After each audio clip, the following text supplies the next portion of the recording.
The desert stretched endless and unforgiving beneath a sky the color of old bruises.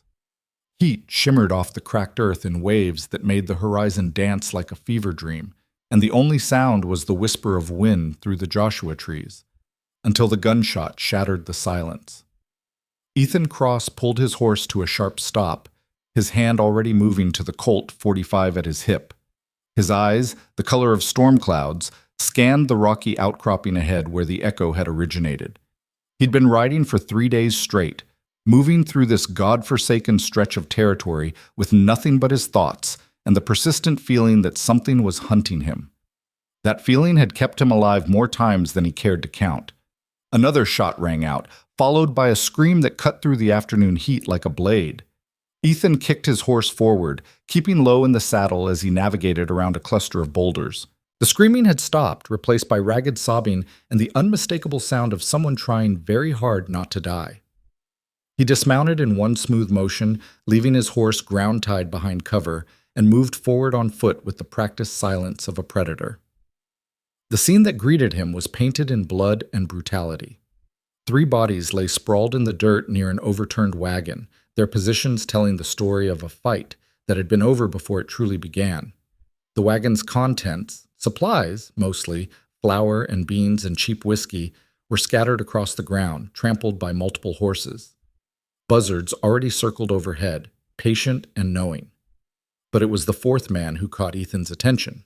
He couldn't have been more than 25, young and lean, with the look of someone who'd spent his life working honest labor under an honest sun. Now he sat propped against a wagon wheel, both hands pressed to his side where blood seeped between his fingers in a steady, lethal rhythm. His face was pale as bone dust, slick with sweat, and his eyes had the glassy look of someone staring at the far shore. "Help!" the young man croaked when he saw Ethan approach. "Please! They killed everyone.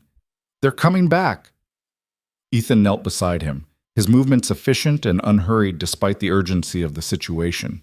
He'd seen enough gut wounds to know this one was bad, probably fatal without proper medical attention, and they were at least a day's ride from anywhere that might have a doctor worth the name. "Who did this?" Ethan asked, already pulling off his bandana to press against the wound. The young man hissed in pain but didn't pull away. "Vane's men!" he gasped. "Silas Vane's gang! We were just carrying supplies to Kenyon Ridge. They wanted the horses. When we said no, they—" His voice broke. "They laughed. They laughed while they shot down Marcus and Joel and old Tom. Just laughed like it was nothing." Ethan's jaw tightened. He'd heard the name Silas Vane whispered in saloons and trading posts all across the territory, always in hushed tones, always with the kind of fear that made men look over their shoulders.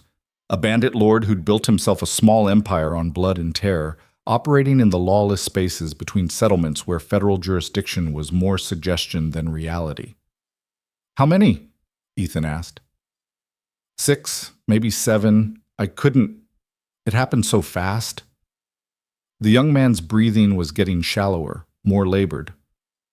"They rode north, said something about meeting up with the rest before the big job." His eyes found Ethan's, desperate and pleading. "You gotta warn the town. Kenyon Ridge. They're planning something. Something big." Ethan studied the dying man's face for a long moment, weighing options and outcomes with the cold calculus of someone who'd learned long ago that the world rarely offered clean choices. He could leave him here, take the warning to Kenyon Ridge on his own.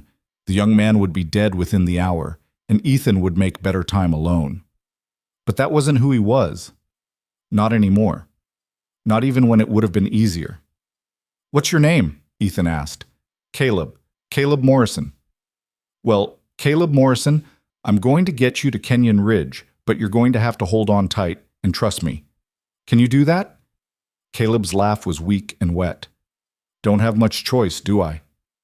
"No," Ethan agreed. "You really don't." Getting Caleb onto the horse was an exercise in controlled agony. The young man bit down on a leather strap to keep from screaming, his face going from pale to gray as Ethan maneuvered him into the saddle. By the time they were both mounted, Caleb slumped against Ethan's chest, held in place by one strong arm. The bandana was soaked through with blood. "Stay with me," Ethan said quietly, kicking the horse into a steady canter. "Focus on breathing, in and out. Don't think about anything else. Tell me. Caleb's voice was barely a whisper. Tell me about yourself. Keep me awake. Ethan was quiet for a moment, watching the desert roll past them in shades of ochre and amber. Not much to tell. I'm a drifter. Go where the work is. Stay as long as the welcome lasts. That's not a story. That's an obituary waiting to happen. Despite his pain, there was a thread of humor in Caleb's voice.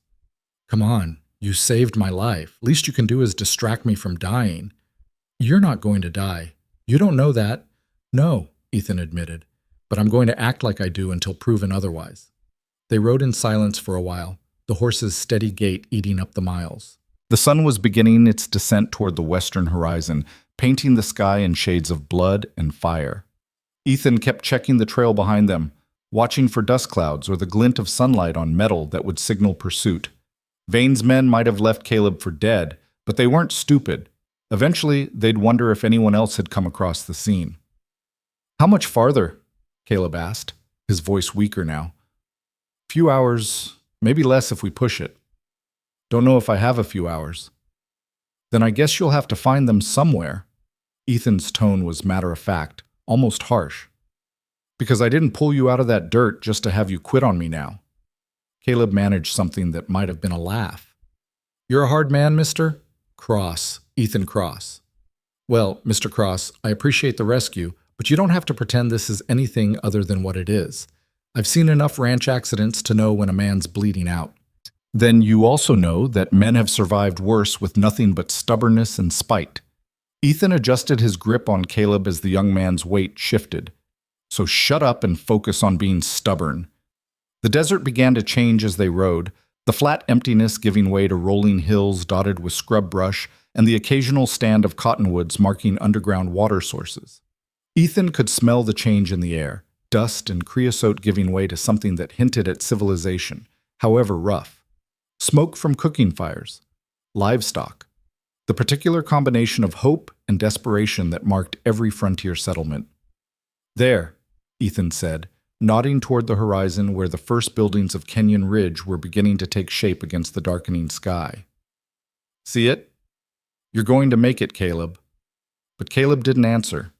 His breathing had gone shallow and irregular, and his skin had taken on a waxy quality that Ethan recognized too well. They were running out of time.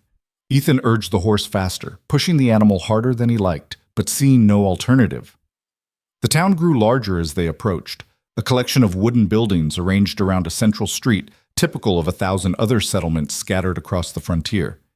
But even from a distance, Ethan could sense something wrong about Kenyon Ridge. The streets were too empty for this time of evening.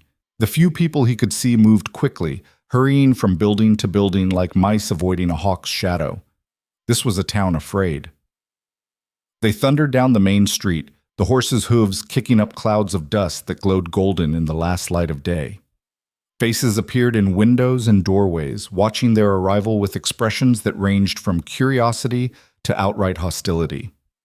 A few men moved their hands toward their weapons, relaxing only marginally when they saw Caleb's blood-stained form. "Doctor!" Ethan shouted, his voice cutting through the evening quiet. "Where's the doctor?" A woman stepped out from the doorway of what looked like a general store, wiping her hands on her apron. She was maybe 40, with steel-gray hair pulled back in a severe bun, and eyes that had seen too much but hadn't yet given up entirely. "End of the street," she called back, pointing. "White building with the green door, but Doc Holloway's drunk more often than not these days." "Better drunk than nothing," Ethan muttered, steering the horse in that direction. The white building was more gray than white, the paint peeling in long strips that revealed sun-bleached wood beneath. But the green door was exactly where the woman had indicated, and when Ethan kicked it open, unable to knock with Caleb in his arms, he found a small office that smelled of carbolic acid and whiskey in equal measure. A man looked up from behind a scarred wooden desk, startled by the intrusion. He was perhaps 50, with the kind of face that had once been handsome, but had been worn down by years and disappointment and whatever demons drove him to the bottle. His shirt was rumpled, his eyes red-rimmed, but his hands were steady when he stood up. "Gunshot," Ethan said without preamble, carrying Caleb toward the examination table that dominated the center of the room. At least 4 hours ago. He's lost a lot of blood. Doc Holloway moved quickly despite his disheveled appearance, helping Ethan lay Caleb down and immediately beginning to cut away the blood-soaked shirt. His examination was swift and professional, his hands moving with the practiced efficiency of someone who'd stitched up more than his share of violent wounds. "Exit wound," he said after a moment, probing gently at Caleb's back. "That's good. Bullet went clean through, missed the major organs by about an inch." He looked up at Ethan, his expression grim. He's got a chance, but it's going to be close. He needs rest, fluids, and prayer, in that order. "Can you save him?" Ethan asked. "I can try, but I'm going to need supplies, and supplies cost money in a town like this." Holloway's eyes took in Ethan's dusty clothes, the worn but well-maintained guns at his hips. "You got money, stranger?" Ethan reached into his pocket and pulled out a small leather pouch, dropping it on the table with a heavy clink. "That enough?" Holloway opened the pouch, his eyebrows rising at the sight of silver coins inside, more money than a simple drifter should have been carrying. "More than enough. This for the Morrison boy or for something else?" "It's for whatever it needs to be for," Ethan said flatly. "Just save him." "I'll do my best." Holloway was already moving, pulling bottles and instruments from cabinets, heating water on a small stove in the corner. "You might want to clear out. This isn't going to be pretty, and there's nothing you can do here except get in the way." Ethan looked down at Caleb, who had slipped into unconsciousness, his breathing shallow but steady. The young man had survived this long against odds that should have killed him. That counted for something. "I'll be outside," Ethan said, then paused at the door. "And Doc? Don't let him die. He's got information people need to hear." Holloway's hands stilled for just a moment. Information about what? About Silas Vane and whatever he's planning. About why a supply wagon got shot to pieces in the middle of nowhere for no good reason. Ethan's eyes were hard. About what's coming for this town, whether it wants to believe it or not. He stepped outside before Holloway could respond, pulling the door closed behind him. The street was darker now, the last of the daylight fading into purple twilight. Oil lamps were being lit in windows, casting warm pools of yellow light onto the dusty street, but there was no warmth in the way people moved. They hurried. They watched over their shoulders. They kept their heads down. Ethan had seen occupied towns during the war that felt more free than this. He was standing there letting his eyes adjust to the darkness and his mind process what he was seeing when a voice spoke from the shadows to his left. "Stranger." Ethan turned slowly, his hand nowhere near his gun, but ready to move if needed. A man stepped into the light spilling from the doctor's window, middle-aged, wearing a tin star on his vest that had seen better days. His face was lined with exhaustion and something that looked like defeat. "Sheriff," Ethan acknowledged. "Saw you ride in hard with young Caleb Morrison bleeding all over your horse. Saw you pay Doc Holloway with more silver than most men see in a month." The sheriff's voice was careful, neutral. "Now I'm wondering who you are and what your business is in Kenyon Ridge." "Name's Ethan Cross. As for my business, I don't have any, not yet. I was just passing through when I found the Morrison boy and 3 dead men next to an overturned wagon about 20 miles south.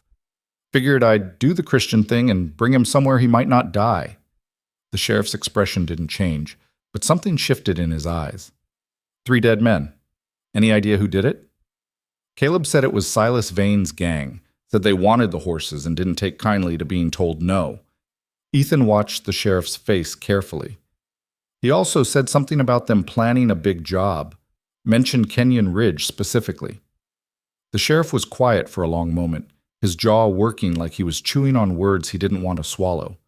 Finally, he sighed, a sound of bone-deep weariness.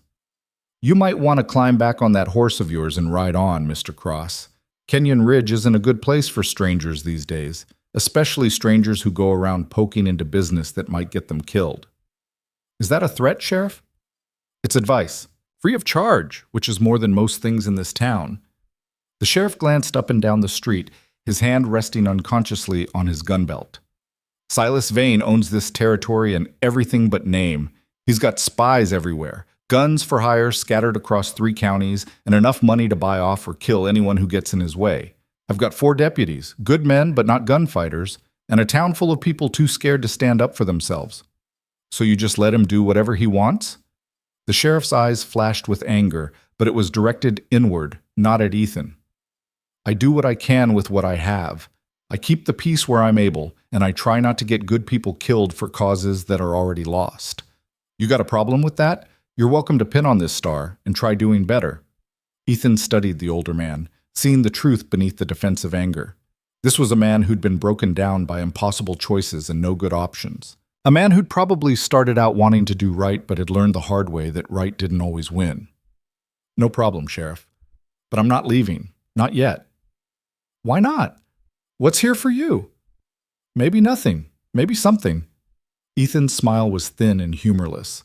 Or maybe I'm just tired of running from trouble and figured it was time to see what happens when you stand and face it.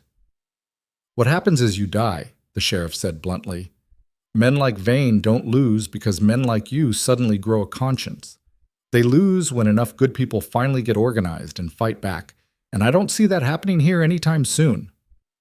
Then maybe someone needs to give them a reason to start.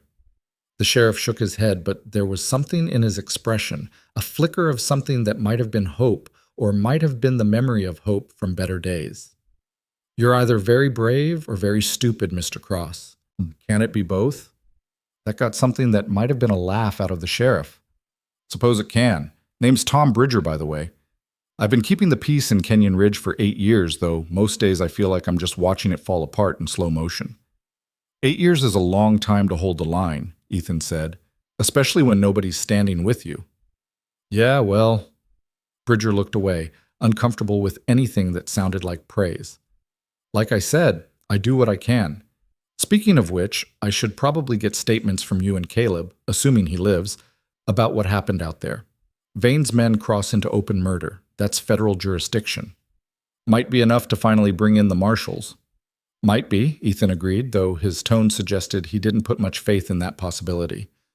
I'll give you whatever statement you need. But first I need to know more about this town and the situation you're dealing with. If Vane's planning something big like Caleb said, people need to be ready. Bridger laughed, a harsh sound without humor. Ready? Mr. Cross, these people have been under Vane's thumb so long, they've forgotten what it means to stand up straight. He controls the cattle routes, the supply lines, even the water rights for half the ranches within 50 miles. Cross him, and your ranch burns. Speak out, and your family disappears. He's built himself a goddamn empire, and we're all just living in it. Then how does he make his money? Empires don't run on fear alone. Protection rackets mostly. Every ranch, every business pays tribute. Call it what you want, but it's tribute. Insurance, they say. Keep your gold flowing to Vane and he makes sure no accidents happen. Bridger's voice was bitter. Then there's the cattle rustling, the stage robberies, the supply wagon hijackings like what happened to Caleb's crew. He takes a cut of everything that moves through this territory. And nobody fights back? Those who did aren't around to talk about it anymore. Bridger pulled out a tobacco pouch and started rolling a cigarette with practiced movements. Had a rancher named Sullivan about 2 years back, big operation, lots of money, refused to pay, figured his 30 hands could stand off whatever Vane sent at them.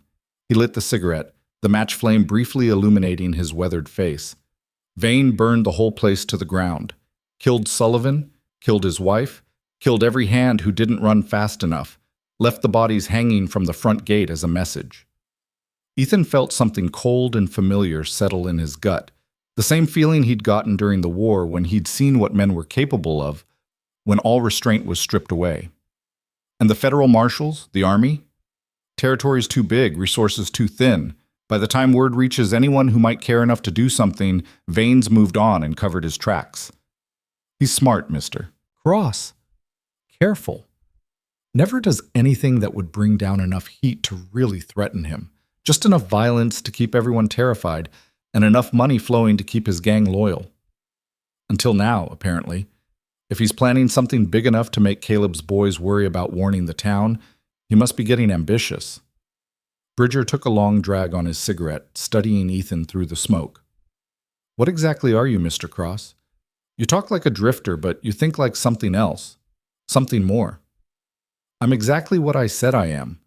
A man passing through who happened to save another man's life and got curious about why someone would want him dead. Ethan's expression gave nothing away.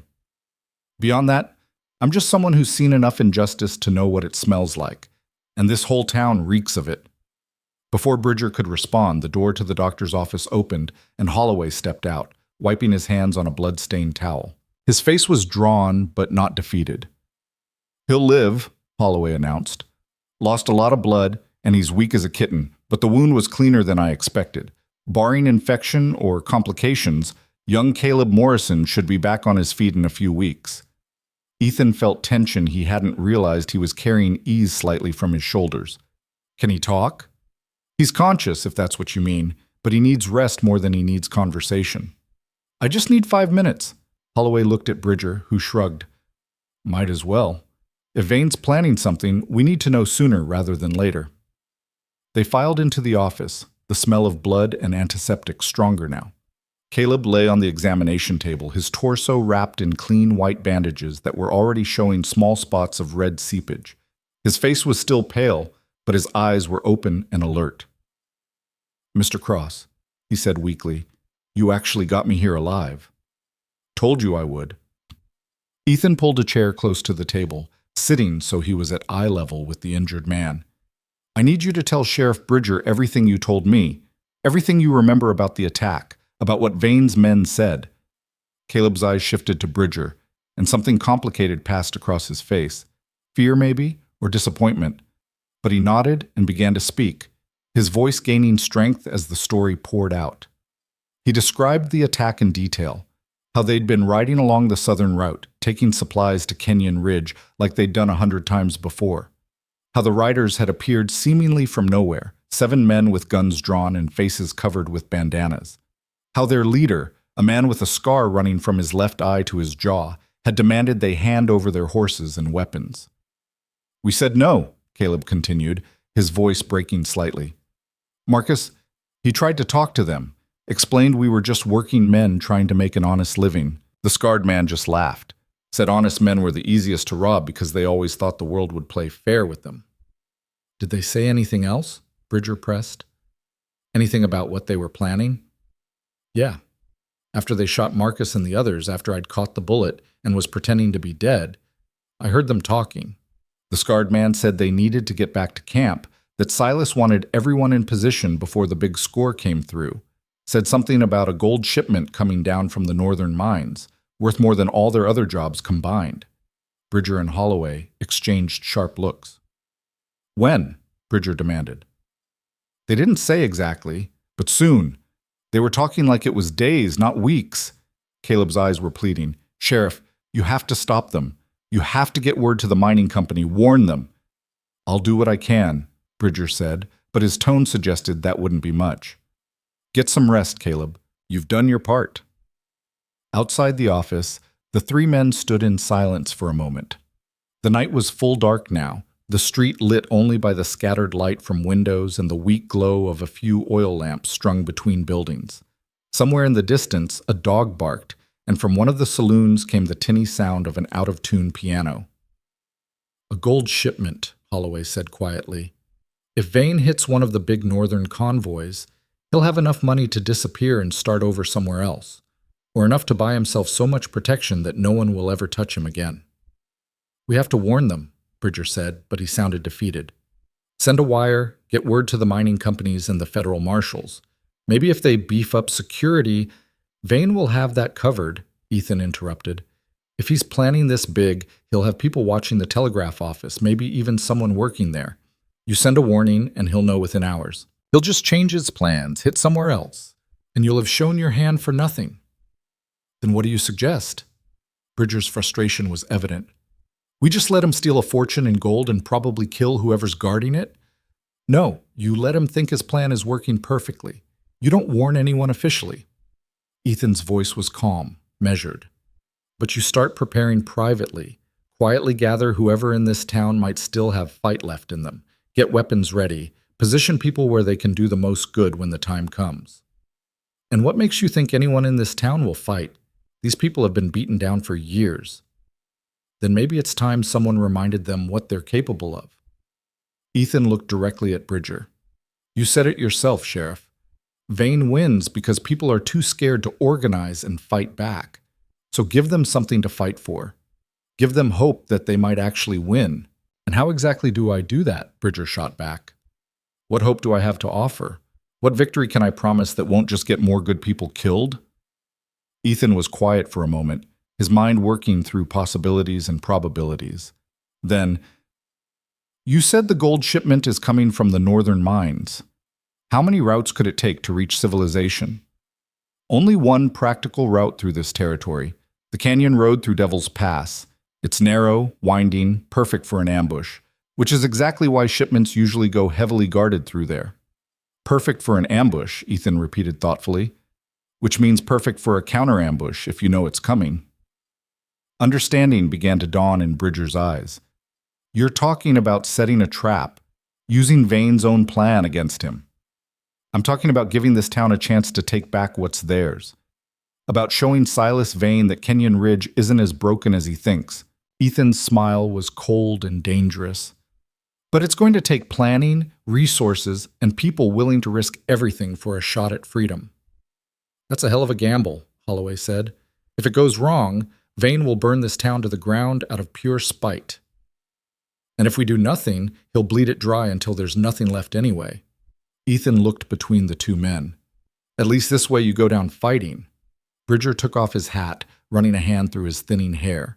When he looked up, there was something in his expression that hadn't been there before, a spark of the man he must have been before 8 years of losing ground had worn him down. All right, Mr. Cross. Let's say I'm crazy enough to consider this. What would you need? Information first. I need to know the layout of Devil's Pass, the likely size of Vane's gang, what kind of weapons and resources we can pull together in this town. I need to know who might fight and who's too far gone to risk trusting. Ethan paused. And I need to know who in this town is feeding information to Vane, because there's always someone. What makes you so sure there's a spy? Because there always is. In any situation like this, where one side has been dominant for a long time, they've got people on the inside keeping them informed. It's how they stay ahead, how they know which threats to take seriously and which to ignore. Ethan's eyes were hard. We find the spy, we control what information reaches Vane, and that might just give us the edge we need. Bridger looked like he wanted to argue, but couldn't find the flaw in Ethan's logic. This is insane. You know that, right? You rode into town 6 hours ago, and now you're planning a war. I'm planning a battle, Ethan corrected. The war's already happening. You've just been losing it slowly. I'm offering you a chance to change that. Why? Holloway asked suddenly. Why do you care? You don't know this town, don't know these people. You could ride out tomorrow and never look back. Why risk your life for strangers? It was a fair question, and for a moment Ethan considered giving them the easy lie, the one about just being a good man who couldn't stand by while evil flourished. But there was something about these two, about the way they'd held the line despite impossible odds, that made him choose a different kind of truth. Because I'm tired, he said simply.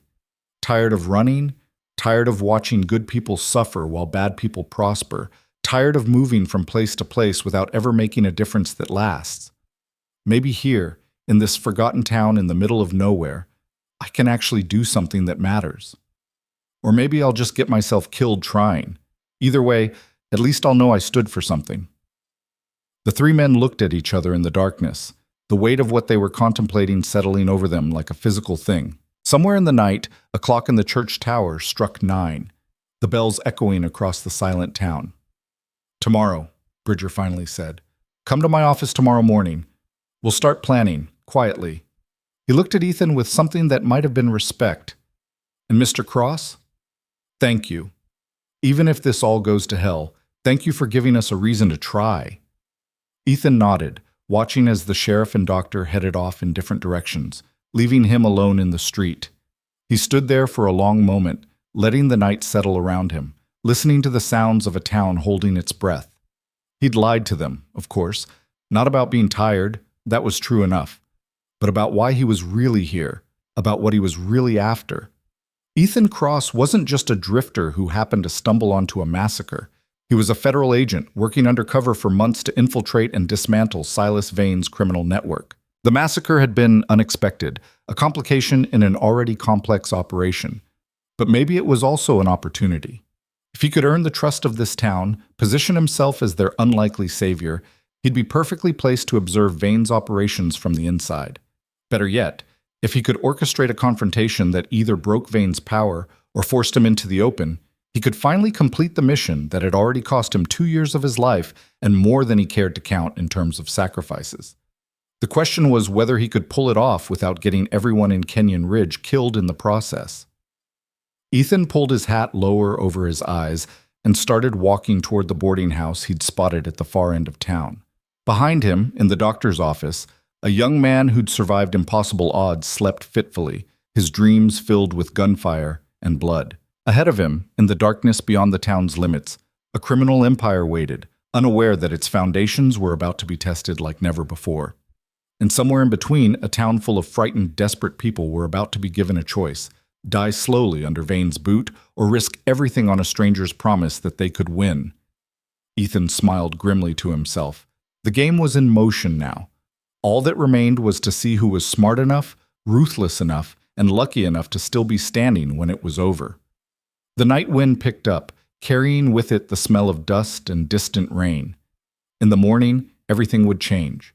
But for now, Kenyon Ridge slept uneasily. Caught between the nightmare it knew and the uncertain dream of freedom, it had almost forgotten how to imagine. And in a room at the end of a dusty street, Ethan Cross lay down on a creaky bed with his guns within easy reach and his mind already racing through strategies and contingencies, knowing that sleep would be long in coming.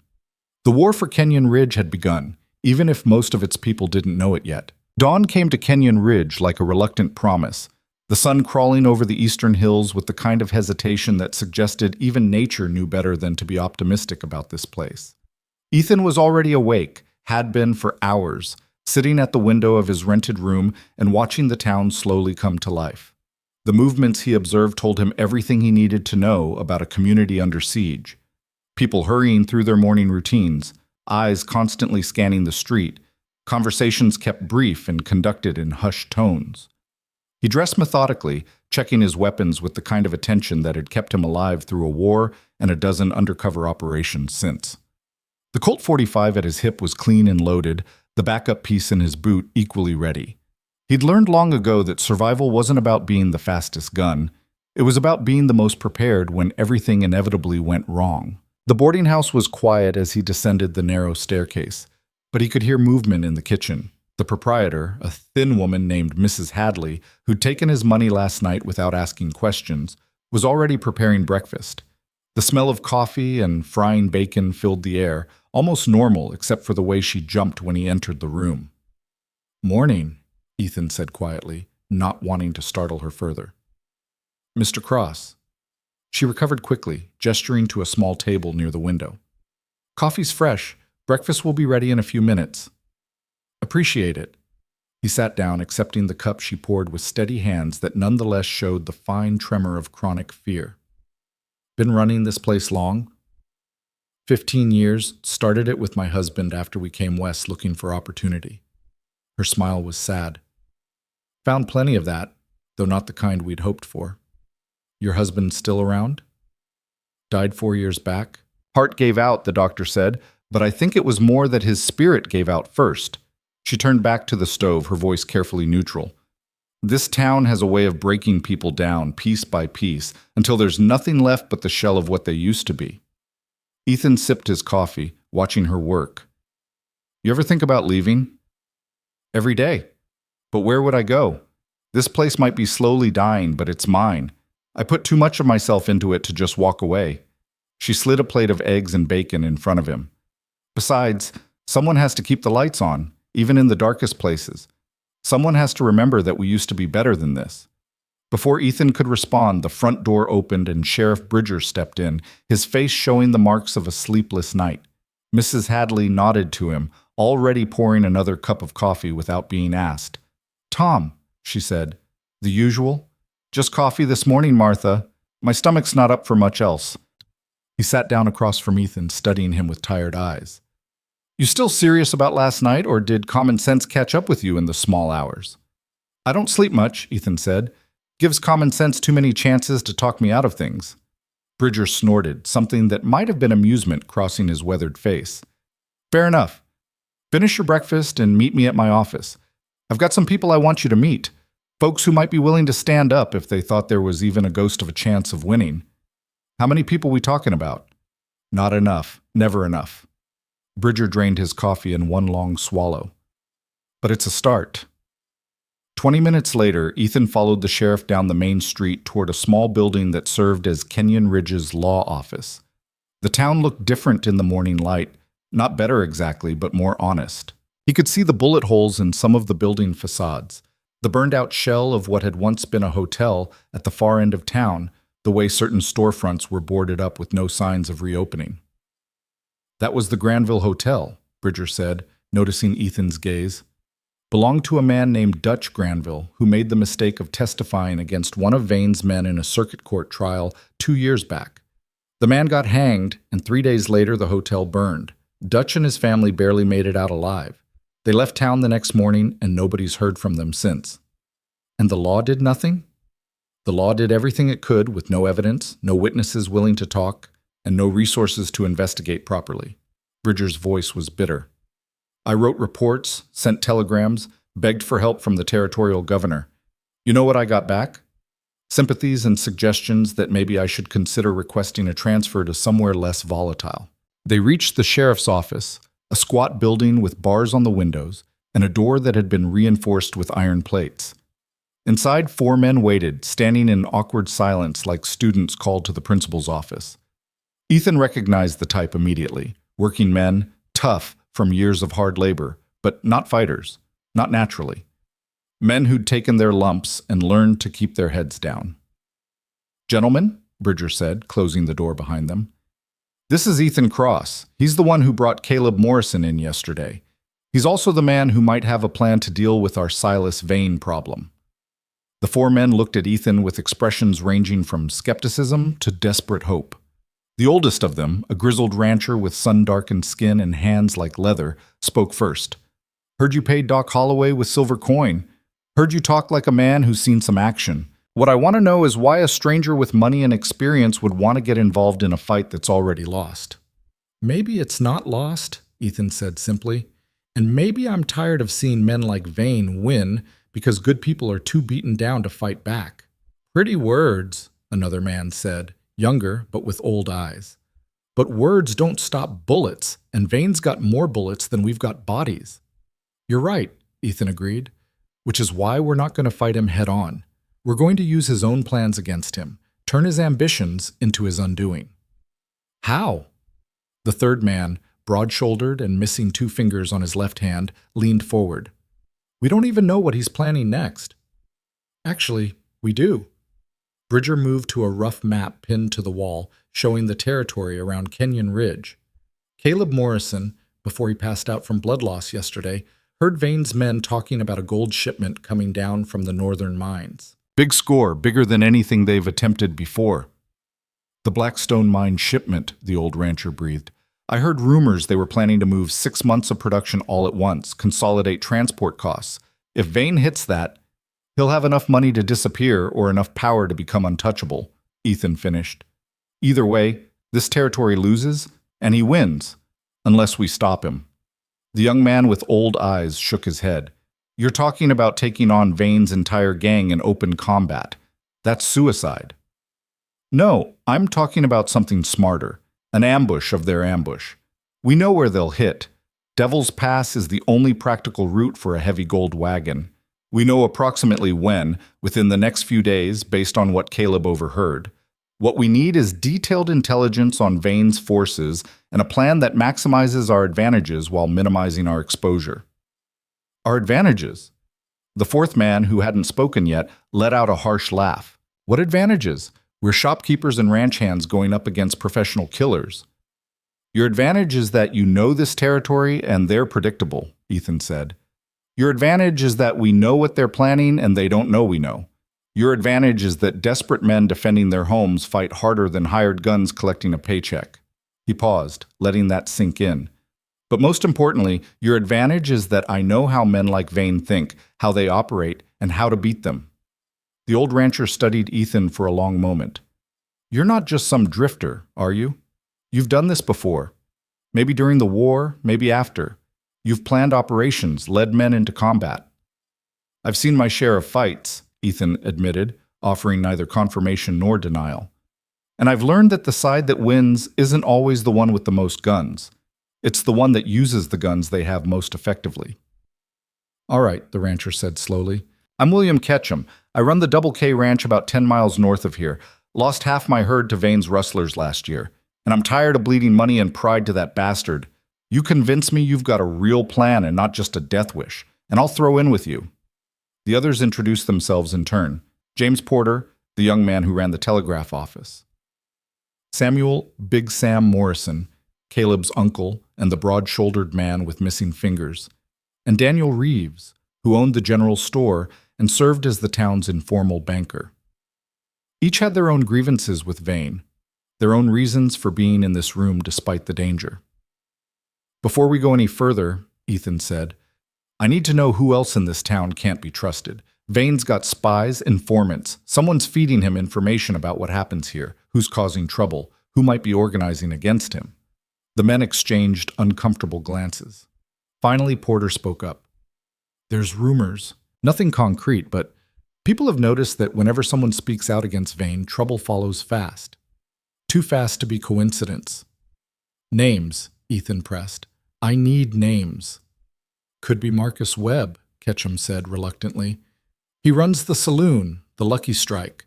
Always seems to have money even when business is slow, and he's friendly with some rough characters who ride through town. Or it could be Charlotte Mercer, Reeves added. She runs the boarding house on the east side. Beautiful woman, charming, but she's been seen talking with some of Vane's men, claims she's just being hospitable to customers, but... Or it could be nobody we suspect, Morrison cut in. Could be someone we trust completely, someone who's hidden it well enough that we've never even considered them. Ethan nodded. This was always the hardest part, identifying the rot within before it could spoil the whole operation. We'll watch everyone and trust no one completely. For now, everything we discuss stays in this room. No wives, no friends, no casual conversations in public places. Assume every word spoken outside these walls reaches Vane within hours. That's going to make coordination difficult, Bridger observed. Difficult is better than dead. We'll work around it.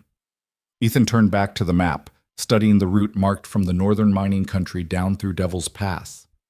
Tell me about the pass. How wide? How long? What's the terrain like? Ketchum moved to the map, his finger tracing the narrow canyon. Devil's Pass runs about 3 miles through rough country. At its narrowest point, it's maybe 20 feet wide, barely enough for a wagon and team. High walls on both sides. Lots of rocks and crevices for cover. It's an ambush waiting to happen, which is why the mining companies usually send their shipments with heavy guard. How heavy are we talking? Last big shipment I heard about had 20 armed guards, all experienced men with good weapons, plus the drivers and a couple of mine security officers. Ethan did the math quickly. Vane would need at least 30 men to overwhelm that kind of defense with any certainty, probably more if he wants to minimize his own casualties. He's got them, Morrison said darkly. Vane's gang is bigger than most people realize. He's got a core group of maybe 15, 20 really dangerous men. The killers, the ones who'd burn a family alive without losing sleep. But he's also got another 40, 50 men scattered across the territory, doing the smaller jobs, keeping eyes and ears open, providing muscle when needed. So we're potentially looking at 40-plus hostiles in the pass when the ambush goes down. Ethan's mind was already working through scenarios, calculating odds and angles. Too many for a frontal assault with our numbers. We'd need to find a way to even those odds before the shooting starts. How? Porter asked. We can't exactly walk up and ask half of them to go home before the fight. No, but we can make sure they're in the wrong place at the wrong time. Ethan's smile was cold and calculating. If we know where they're planning to position themselves for the ambush, we can set up our own positions to hit them from unexpected angles. Create confusion, make them think they're facing a larger force than they really are. You're talking about guerrilla tactics, Bridger said. Hit and run, strike from cover, make every shot count. Exactly. Vane's men will be expecting to ambush a gold wagon and its guards. Professional fighting, but predictable. They won't be expecting to get hit from behind and above by men who know every rock and shadow in that canyon. Ketchum was nodding slowly. My boys know that country. We run cattle through there sometimes. There's game trails along the upper ridges, places where a man with a rifle could cover the whole pass without being seen from below. Perfect. We position riflemen on the ridges, concealed and with clear fields of fire. When Vane's men spring their ambush on the gold wagon, we hit them from above and behind. Catch them in a crossfire between us and the wagon guards. Assuming the wagon guards don't panic and shoot at anything that moves, Reeves pointed out, we could end up taking fire from both sides. That's why we need to coordinate with whoever's leading the guard detail. Warn them what's coming, get them to hold their fire on our positions when the shooting starts. Ethan looked at Porter. Can you send a coded telegram without arousing suspicion? Maybe. But if Webb or Mercer or whoever's feeding information to Vane is watching the telegraph office, then we don't send it through the telegraph office. Ethan turned to Ketchum. Your ranch is north of here. Anyone rides that direction? It's just a rancher checking his property or doing business. You could reach the mining company's headquarters, deliver a message in person. Take me 2 days there and back, but yes, I could do it. Good. You'll leave this morning casual-like, no rush, no obvious urgency, just a rancher riding north on routine business. Ethan pulled out a small notebook from his pocket and began writing. You'll deliver this message to the head of security at Blackstone Mine. It explains the situation and requests their cooperation. Most importantly, it asks them to neither confirm nor deny that they're planning a gold shipment, just to follow certain protocols if and when such a shipment moves through Devil's Pass. Ketchum took the folded note, studying Ethan's face. You still haven't explained why you're doing this. A man doesn't risk his life for strangers without a reason. Maybe I've got my reasons, Ethan said, and maybe they're my own business. Fair enough. But understand that if this goes wrong, if people die because we trusted the wrong stranger, Ketchum left the threat unfinished, but the message was clear. If this goes wrong, I'll be the first one in the ground, Ethan replied evenly. I'm not asking anyone to take risks I won't take myself. The men studied him in silence for a moment, weighing his words against their own fear and desperation. Finally, Morrison spoke. My nephew almost died yesterday because of Silas Vane. Would have died if you hadn't brought him in. That counts for something in my book. I'm in. Me too, Porter said.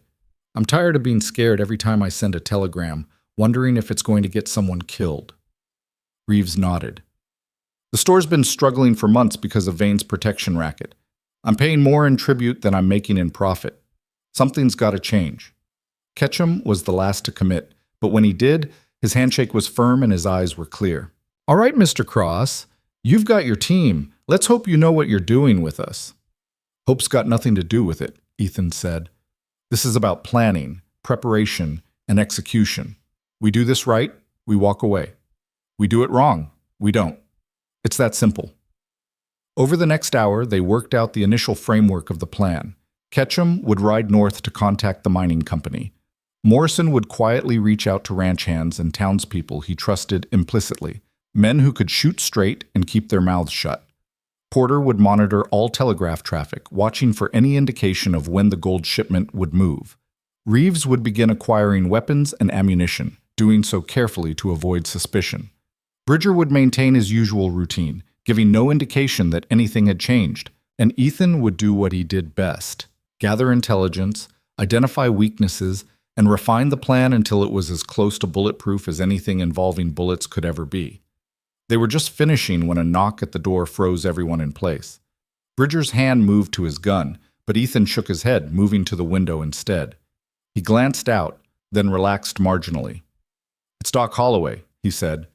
Bridger opened the door, and the doctor stepped in quickly, his face showing the strain of a long night. Sheriff, Mr. Cross, glad I caught you both. He glanced at the other men, seeming to recognize that he'd interrupted something important. Should I come back? No, you're fine, Bridger said. What's happening? It's Caleb Morrison. He's awake and talking, and he remembered something else, something important. Holloway pulled out a crumpled piece of paper covered in hasty scrawl. He heard one of Vane's men mention a name yesterday, someone inside Kenyon Ridge who's been helping coordinate their activities here. Every man in the room went still. Who? Morrison demanded, his voice tight with barely controlled rage. Holloway hesitated, his eyes moving to each face in turn. He said the name was Cole. They were talking about how Cole had confirmed the gold shipment route, how Cole would make sure no word got out in time to change the security arrangements. The silence that followed was absolute. Then Porter spoke, his voice hollow. Cole Bannister. Has to be. He's the freight agent, coordinates all the shipping routes through this territory. He'd know about the gold shipment before anyone else. Son of a bitch, Reeves breathed. Cole Bannister. I've known him for 6 years, bought him drinks, played cards with him, never suspected. Where is he now? Ethan asked, his voice cutting through the shock like a blade. Usually at the freight office this time of morning, Bridger said, already moving toward the door. But if he somehow knows we're on to him, he doesn't. Not yet. Ethan was thinking fast, already adjusting plans and contingencies. We need to take him quietly. No public confrontation. If Vane finds out we've grabbed his inside man, he'll know something's wrong. He might change his plans entirely. So what do you suggest? Bridger demanded. We bring him in on a pretext, something routine. Tax records, shipping documentation, anything that won't raise flags. Once we have him secured, we make him talk. Ethan's expression was cold. And we make sure Vane doesn't realize his spy has gone dark until it's too late to matter. The men filed out of the office in ones and twos, heading in different directions to avoid suspicion. Only Bridger and Ethan remained, standing in the morning sunlight that now seemed somehow less innocent than it had an hour before. A spy, Bridger said quietly. All this time, someone's been selling us out, and I never saw it. You can't see everything. That's what they count on. Ethan adjusted his gun belt, checking that everything was in place. Let's go have a conversation with Mr. Bannister. Find out exactly how deep this betrayal runs. The freight office was a small building near the edge of town, adjacent to the loading docks where wagons arrived and departed with goods bound for destinations across the territory. Cole Bannister was exactly where they expected to find him, sitting at a desk covered in papers, marking shipping manifests with the efficient movements of a man who'd done the same task 1,000 times before. He looked up when Bridger and Ethan entered, his expression shifting from professional courtesy to barely concealed wariness in the space of a heartbeat. He was perhaps 40, soft around the middle from years of desk work, with thinning hair and the kind of forgettable face that made him perfect for espionage work. "Sheriff," he said, forcing a smile. "What can I do for you this morning?" "Just need to review some shipping records, Cole. Routine check, making sure everything's properly documented for the territorial tax assessor." Bridger's tone was casual, bored even. "You mind if we take a look at your ledgers for the past few months?" "Of course not. Always happy to cooperate with the law." Bannister stood, moving toward a filing cabinet. "Which specific shipments are you interested in?" "All of them," Ethan said quietly, and the sudden tension in his voice made Bannister freeze. The freight agent's hand was 6 inches from his desk drawer, the same drawer where most men kept either money or a weapon. His eyes darted between Bridger and Ethan, calculating odds and options. "I wouldn't," Ethan advised. "Whatever you're thinking about doing, it ends badly for you." For a long moment, the 3 men stood frozen in tableau. Then Bannister's shoulders sagged and his hand dropped away from the drawer. "How long have you known?" he asked, his voice defeated. "Long enough," Bridger said, "but not nearly as long as you've been betraying this town."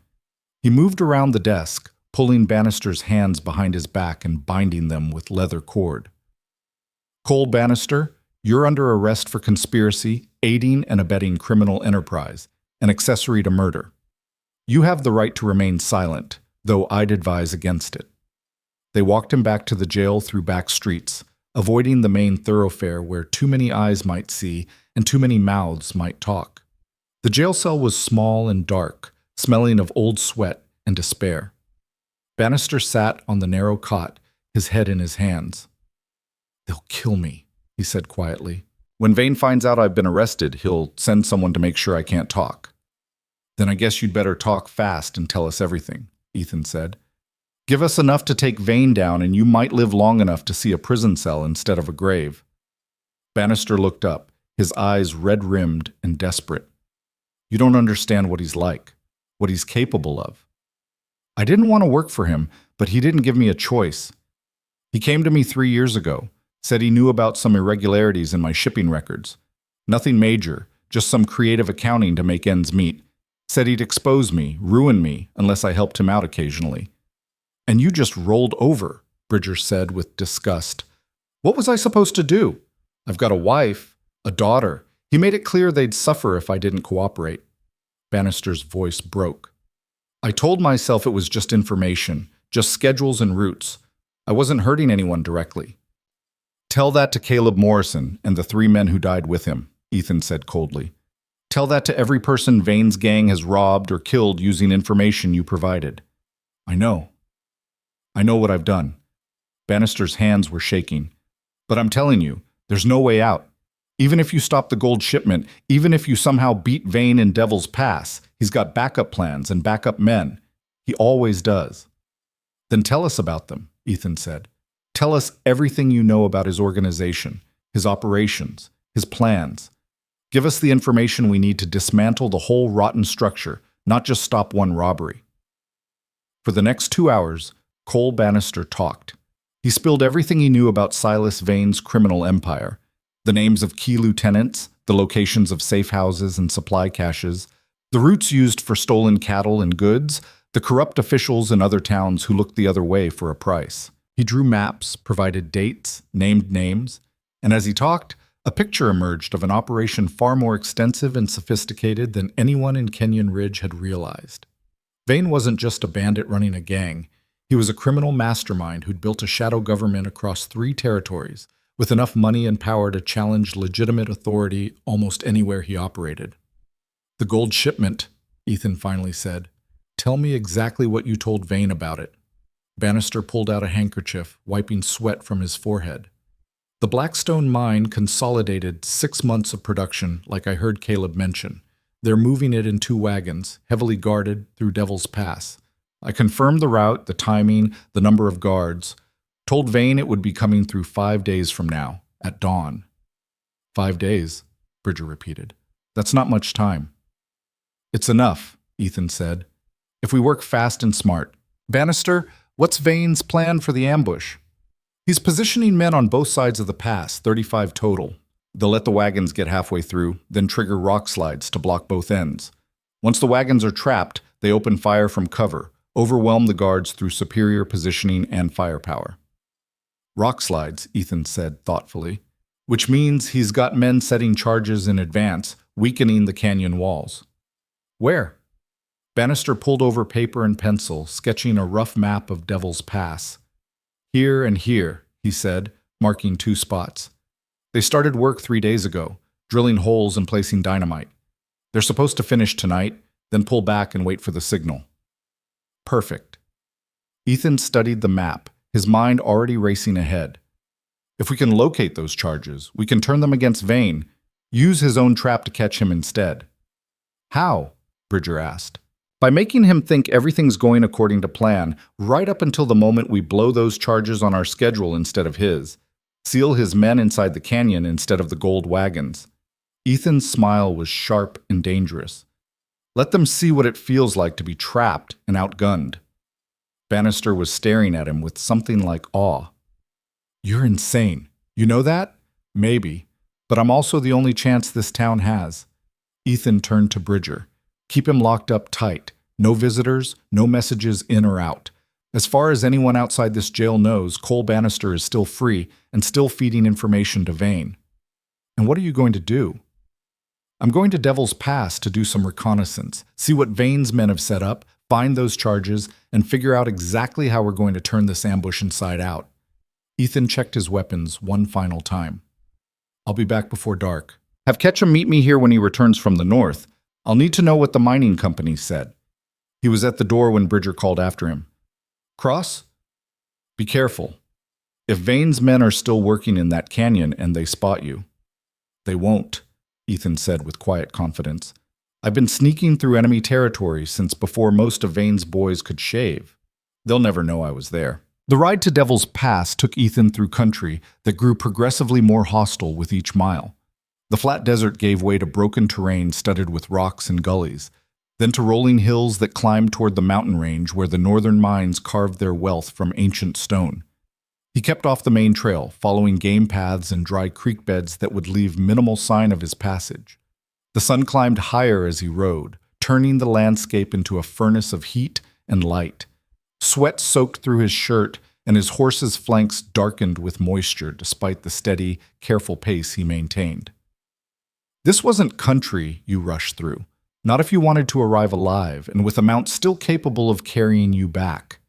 By mid-afternoon, he could see the entrance to Devil's Pass in the distance, a dark slash cutting through the ochre cliffs like a wound in the earth. He dismounted a mile out, leaving his horse tied in a small canyon with access to a seep spring he'd spotted. The animal would be safe there, and more importantly, wouldn't give away his position if Vane's men had posted sentries. The approach to the pass required patience and absolute silence. Ethan moved from cover to cover, using every scrap of terrain to mask his advance. He'd learned this kind of movement during the war, perfected it in the years since. It was a skill that had kept him alive when louder, faster men had died screaming. The mouth of Devil's Pass loomed before him, its walls rising 100 feet on either side, weathered and cracked by countless seasons of freeze and thaw.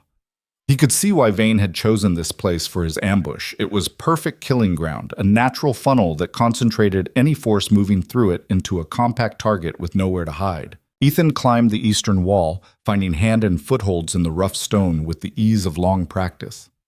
50 feet up, he reached a narrow ledge that ran along the canyon wall, invisible from below but offering a commanding view of the pass itself. He pressed himself flat against the rock, becoming just another shadow in a landscape full of them, and began his reconnaissance. What he saw confirmed Bannister's information and added details the freight agent either hadn't known or hadn't thought to mention. The canyon floor showed signs of recent activity, boot prints in the dust, crushed vegetation, the distinctive marks of heavy equipment being dragged into position. Halfway down the 3-mile length of the pass, he spotted the first prepared ambush position, a natural alcove in the southern wall, now enhanced with stacked rocks forming a crude but effective firing position. He counted 6 similar positions as his eyes swept the canyon, 3 on each side, positioned to create overlapping fields of fire. Any force caught in the center would be taking shots from multiple angles simultaneously, with no clear target to return fire at and no cover worth the name. But it was the charges that interested him most. He spotted the first set about a quarter-mile into the pass, where the canyon walls showed signs of recent drilling. Small holes, maybe 2 inches in diameter, spaced at regular intervals across a 20-foot section of cliff face. Dynamite, he knew, placed in a pattern designed to bring down a controlled avalanche of rock that would seal the canyon as effectively as any gate. The second set was nearly identical, positioned at the far end of the pass where the canyon opened onto the northern trail. Block both ends, trap the wagons and their guards inside, then slaughter them at leisure. It was brutal, efficient, and would have worked perfectly if Ethan hadn't been standing here cataloging every detail for his own purposes. He was studying the detonation setup, wires running from the charges to a protected position in one of the alcoves, when he heard voices below. "Supposed to be here an hour ago," a rough voice was saying, echoing slightly off the canyon walls. "Boss ain't gonna like us sitting around with our thumbs up our asses when there's work to be done. Relax, Marcus. We got 3 days until the wagons come through. Plenty of time to finish setting the remaining charges." This voice was younger, with the cocky edge of someone who thought himself invincible. Besides, Vane's still gathering men. We're up to 42 now, with more coming in from the eastern camps. 42 against 20 guards. Should be a turkey shoot. Should be, but I'll believe it when I see their gold in their bodies. 2 men emerged from the shadows of the northern entrance, carrying canvas bags that undoubtedly held more dynamite. Ethan went absolutely still, controlling even his breathing as they passed almost directly below his position. The older one, Marcus, was scarred and weathered, with the look of a man who'd been doing violence for profit since before the younger one was born. The kid, couldn't have been more than 22, carried himself with the swagger of inexperience, all confidence and no caution. They stopped at the southern wall charges, the kid pulling out sticks of dynamite while Marcus examined the existing setup with a critical eye.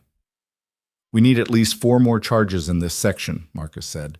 "Boss wants to make sure the whole damn cliff comes down, not just a piece of it. Once those wagons buried so deep, nobody'll find the gold for 100 years. Why bury it? Why not just take it and run? Because Vane's planning something bigger than just one score, you idiot. He buries this gold, lets everyone think it's lost forever, then comes back in 6 months or a year and digs it up quiet-like. Meanwhile, nobody's looking for it, nobody's hunting him for it, and he's free to set up his next operation. Marcus's laugh was harsh and knowing. Man doesn't stay on top as long as Silas Vane without thinking 3 moves ahead. The kid started placing new charges, following Marcus's directions with the kind of casual disregard for explosives that made Ethan wince internally.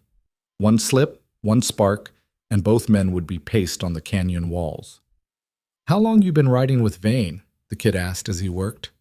7 years, since the days when he was just another outlaw running with a gang half this size. Watched him build this operation from nothing. Watched him take out anyone who stood in his way. Marcus spat into the dust. "He's the smartest, meanest son of a bitch I've ever known. And I've known plenty. You stick with him, keep your head down and your mouth shut. You might just live long enough to spend your share. And if I don't? Then you'll end up like the last kid who got too ambitious. Found him hanging from a cottonwood tree with his own guts wrapped around his neck." Vane doesn't tolerate competition, and he sure as hell doesn't tolerate betrayal. They worked in silence for a while, the only sounds the scratch of Marcus's knife cutting fuse cord and the dull thunk of dynamite being tamped into drilled holes. Ethan used the noise to shift position slightly, easing cramped muscles while maintaining his cover. He needed to see how the charges were being set up, needed to understand the detonation sequence if he was going to turn this trap around. "There," Marcus said finally, stepping back to admire their work. "That should bring down enough rock to stop a damn army. Wire it up and we're done for today." The kid started running wire from the charges to the detonation position in the nearby alcove, connecting each charge to a central plunger assembly that would send the electrical current needed to trigger the explosion. It was a fairly sophisticated setup for outlaws, which told Ethan something important. Either Vane had someone with military or mining experience in his organization, or he'd paid good money to acquire that expertise. "Boss wants us back at camp before dark," Marcus said, coiling up excess wire. "Said he's got information from our friend in Kenyon Ridge. Wants to go over the final plan with everyone." "What friend?" "The freight agent. Name's Bannister, though nobody's supposed to know that. Been feeding Vane information for years now, keeping him informed about every shipment worth taking, every security arrangement, every change in routes or timing." Marcus's grin was ugly. "Man's been real useful. Shame Vane's planning to kill him once this job's done." "Kill him? Why? Thought he was a loyal informant." "Exactly. He's loyal to whoever scares him most or pays him best. That makes him a liability, not an asset. Once we've got this gold, we won't need him anymore, and dead men can't change sides or cut deals with the law." Marcus shouldered his bag of equipment. "Come on, let's get out of here before the heat fries what's left of your brain." They walked back toward the northern entrance, their voices fading as the canyon walls swallowed them. Ethan waited another 30 minutes, making absolutely certain they were gone, before he began his own careful descent from the ledge. His mind was racing with the intelligence he'd gathered. 42 men, not 35. Charges placed and ready, with a detonation setup sophisticated enough to be reliable. And a timeline of 3 days, which meant Bannister's information about 5 days had either been wrong or deliberately misleading. Another layer of deception to keep anyone who might interfere off balance. More importantly, he now knew Vane's ultimate plan. Bury the gold, let the heat die down, then retrieve it later. That changed the tactical picture significantly. If Vane wasn't planning to immediately flee with the gold, it meant he'd be staying in the territory, which meant Ethan had multiple opportunities to take him down instead of just this one ambush. But it also meant the stakes were higher. A man planning to stay and expand his operations was a man who'd defend those operations with everything he had. Taking down Vane wouldn't be enough. They'd have to dismantle his entire network, or he'd just rebuild from whatever pieces survived. Ethan reached the canyon floor and moved quickly toward the northern entrance, staying low and watching for any sign of additional sentries. The sun was beginning its descent toward the western horizon, painting the canyon walls in shades of amber and blood. He had maybe 2 hours of good light left, enough to make it back to his horse and start the return journey to Kenyon Ridge. He was almost to the entrance when he heard the unmistakable sound of a gun being cocked behind him. "Well now," a woman's voice said, smooth and deadly, "what do we have here?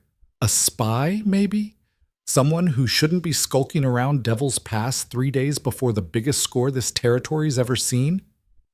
Ethan froze, calculating distances and angles. The voice was coming from his left, maybe 15 feet away, concealed in the shadows of a rock formation he'd already cleared in his mind, which meant he'd missed something, made some mistake that had given away his presence. "Hands where I can see them," the voice continued, "slow and easy. Any sudden moves and I'll paint these canyon walls with what's inside your skull." Ethan raised his hands carefully, turning slowly to face his captor. What he saw made him reassess everything he thought he knew about Silas Vane's operation. The woman pointing a Winchester rifle at his chest was perhaps 30, with auburn hair pulled back in a practical braid and eyes the color of winter ice. She wore riding clothes that had seen hard use, and her stance suggested she knew exactly how to use the weapon she held. But it was the intelligence in her gaze that caught Ethan's attention, the kind of sharp, calculating awareness that marked her as far more than just another hired gun. "You're a long way from anywhere, stranger," she said. "Mind telling me what brings you to Devil's Pass in the middle of the afternoon?" "Could ask you the same question," Ethan replied, keeping his voice calm and his hands steady. "Last I checked, this canyon wasn't private property." "True enough, but it's interesting property right about now, wouldn't you say? What with all the unusual activity, all the men coming and going, all the preparations being made." She smiled, but there was no warmth in it. "So either you're incredibly unlucky and just happened to stumble into the wrong place at the wrong time, or you're exactly what you look like, a man gathering intelligence for purposes that don't align with our plans." "Our plans? So you're with Vane." "Smart and observant. That's going to make killing you almost a shame," she gestured with the rifle barrel. "Start walking toward the northern entrance. Slowly. We're going to take a little ride to see the boss. Let him decide what to do with you." Ethan didn't move. "Or," he said quietly, "you could put down that rifle and walk away. Pretend you never saw me, go about your business, and live to see tomorrow." She laughed, a sound like breaking glass. Bold words for a man with a gun pointed at his heart. "What makes you think I'd take that deal?" "Because in about 30 seconds, my partner is going to realize I haven't signaled that everything's clear. When that happens, he's going to assume I'm in trouble and start shooting from his position on the eastern ridge. He's a very good shot, and you're standing in a very exposed position." It was a complete bluff. Ethan had no partner, no backup, no safety net except his wits and his willingness to gamble that she'd believe the lie. He watched her eyes flicker toward the eastern wall, saw the momentary uncertainty cross her face, and knew he had maybe 2 seconds to capitalize on it. He moved. His left hand swept up and out, knocking the rifle barrel aside just as she pulled the trigger.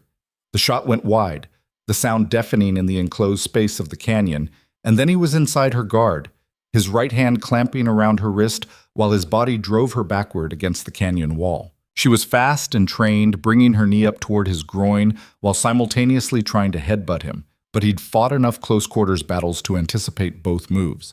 He shifted his weight, taking the knee strike on his thigh instead of somewhere more vulnerable, and caught her forehead with his shoulder before she could generate enough force to do real damage. The rifle clattered to the ground between them. For a moment they struggled in furious silence, each trying to gain the advantage, and Ethan realized with reluctant respect that she was better trained than most men he'd fought. Her movements were economical and precise, designed for maximum effect with minimum wasted energy. But he was stronger and had the weight advantage. He got behind her, one arm wrapped around her throat in a chokehold that restricted but didn't crush, his other hand controlling both of hers with a grip like iron. "Listen to me," he said quietly, his mouth close to her ear. "I don't want to hurt you, but I will if you force me to. You're going to calm down, and we're going to have a conversation like reasonable people." "Go to hell," she gasped, still struggling. "Already been there, didn't like it much." He increased the pressure slightly, not enough to make her pass out, but enough to make her realize he could. "Your choice. Keep fighting and pass out. Wake up tied to a rock while I complete my reconnaissance. Or settle down and maybe we both walk away from this without anyone bleeding." She went still, though he could feel the tension in her body like a coiled spring ready to release. "You let me go. I'll kill you." "Maybe. Or maybe you'll listen to what I have to say and realize we might not be on opposite sides after all. I'm riding with Silas Vane. You're sneaking around his operation. Pretty sure that puts us on opposite sides." "Does it?" Ethan loosened his grip slightly, testing. "Because, from what I overheard, Vane's planning to kill one of his own informants after this job's done. Man named Bannister, who's been loyal and useful for years. That sound like the kind of boss who inspires confidence in his people's future?" She was quiet for a moment, thinking. "How do you know about Bannister?" "Because I make it my business to know things. Same as you, I'd wager." He released her completely and stepped back, gambling everything on his read of her character. "And because I'm not what you think I am." She spun to face him, her hand dropping to the pistol at her hip, but she didn't draw. Her eyes searched his face, looking for answers to questions she hadn't yet asked. "Then what are you?" "Someone who's been tracking Silas Vane for a long time. Someone who knows exactly how dangerous he is and how many lives he's destroyed building his little empire." Ethan bent down slowly, picking up her rifle and handing it back to her butt first. "And someone who's going to bring him down, with or without help." She took the rifle, but didn't point it at him. "Your law. Federal Marshal, maybe? Or Pinkerton?" "Does it matter?" "It might. Depends on what you're offering." She studied him with those cold, intelligent eyes. "You didn't kill me when you had the chance. That means you think I'm useful alive. So what's the play here? You try to recruit me, promise me immunity for testimony, offer me a new life somewhere far away from Vane's reach? I'm offering you a chance to be on the winning side when this all goes down. Because it is going down, 3 days from now in this canyon, and it's not going to end the way Vane thinks it will." Ethan kept his voice level, reasonable. "You can be part of his failure and go down with him, or you can help me make sure fewer people die when the reckoning comes. And if I don't trust you, if I think this is all some elaborate trick to get information, then you ride back to Vane's camp and tell him there was a man snooping around Devil's Pass. He'll send men to hunt me down, maybe catch me, maybe not. Either way, his operation continues as planned." Ethan shrugged. "But you'll always wonder if I was telling the truth. Wonder if you could have done something different. Wonder if you chose the wrong side." She was silent for a long moment, her finger resting alongside the trigger guard of her rifle, ready but not threatening. Finally, she lowered the weapon completely. "My name's Sarah Maddox," she said. "I've been riding with Vane for 6 months, working as a scout and intelligence gatherer. Before that, I was with the Jameson gang out of Texas until they got wiped out by Rangers. Before that, I was a lot of things I'm not particularly proud of." "Well, why are you telling me this?" "Because if I'm going to betray Silas Vane, and that's a big if, I want you to understand exactly what kind of person you're dealing with. I'm not some innocent caught up in circumstances beyond my control. I chose this life, chose to ride with killers and thieves, chose to put money ahead of morality." Her smile was bitter. "So don't make the mistake of thinking I'm redeemable just because I'm having second thoughts." "I don't care about redemption," Ethan said bluntly. "I care about results. Can you help me stop Vane or not?" "Maybe. Depends on what you need." She slung the rifle over her shoulder. "But understand that if I do this, if I turn on him, there's no going back. He'll hunt me to the ends of the earth. So whatever protection or compensation you're offering, better be damn good. How about staying alive? That good enough?" Sarah laughed, a genuine sound this time. "Fair point. All right, lawman without a name, what do you want to know?" Over the next hour, as the sun sank lower and the canyon filled with shadows, Sarah Maddox gave Ethan a detailed breakdown of Vane's operation. She confirmed 42 men would be involved in the ambush, identified the key lieutenants and their specialties, and described the command structure Vane had established. More importantly, she revealed details about Vane himself, his patterns, his paranoia, his tendency to position himself where he could observe and direct without exposing himself to unnecessary risk. "He'll be in the northern alcove," she said, pointing. "That's his command position.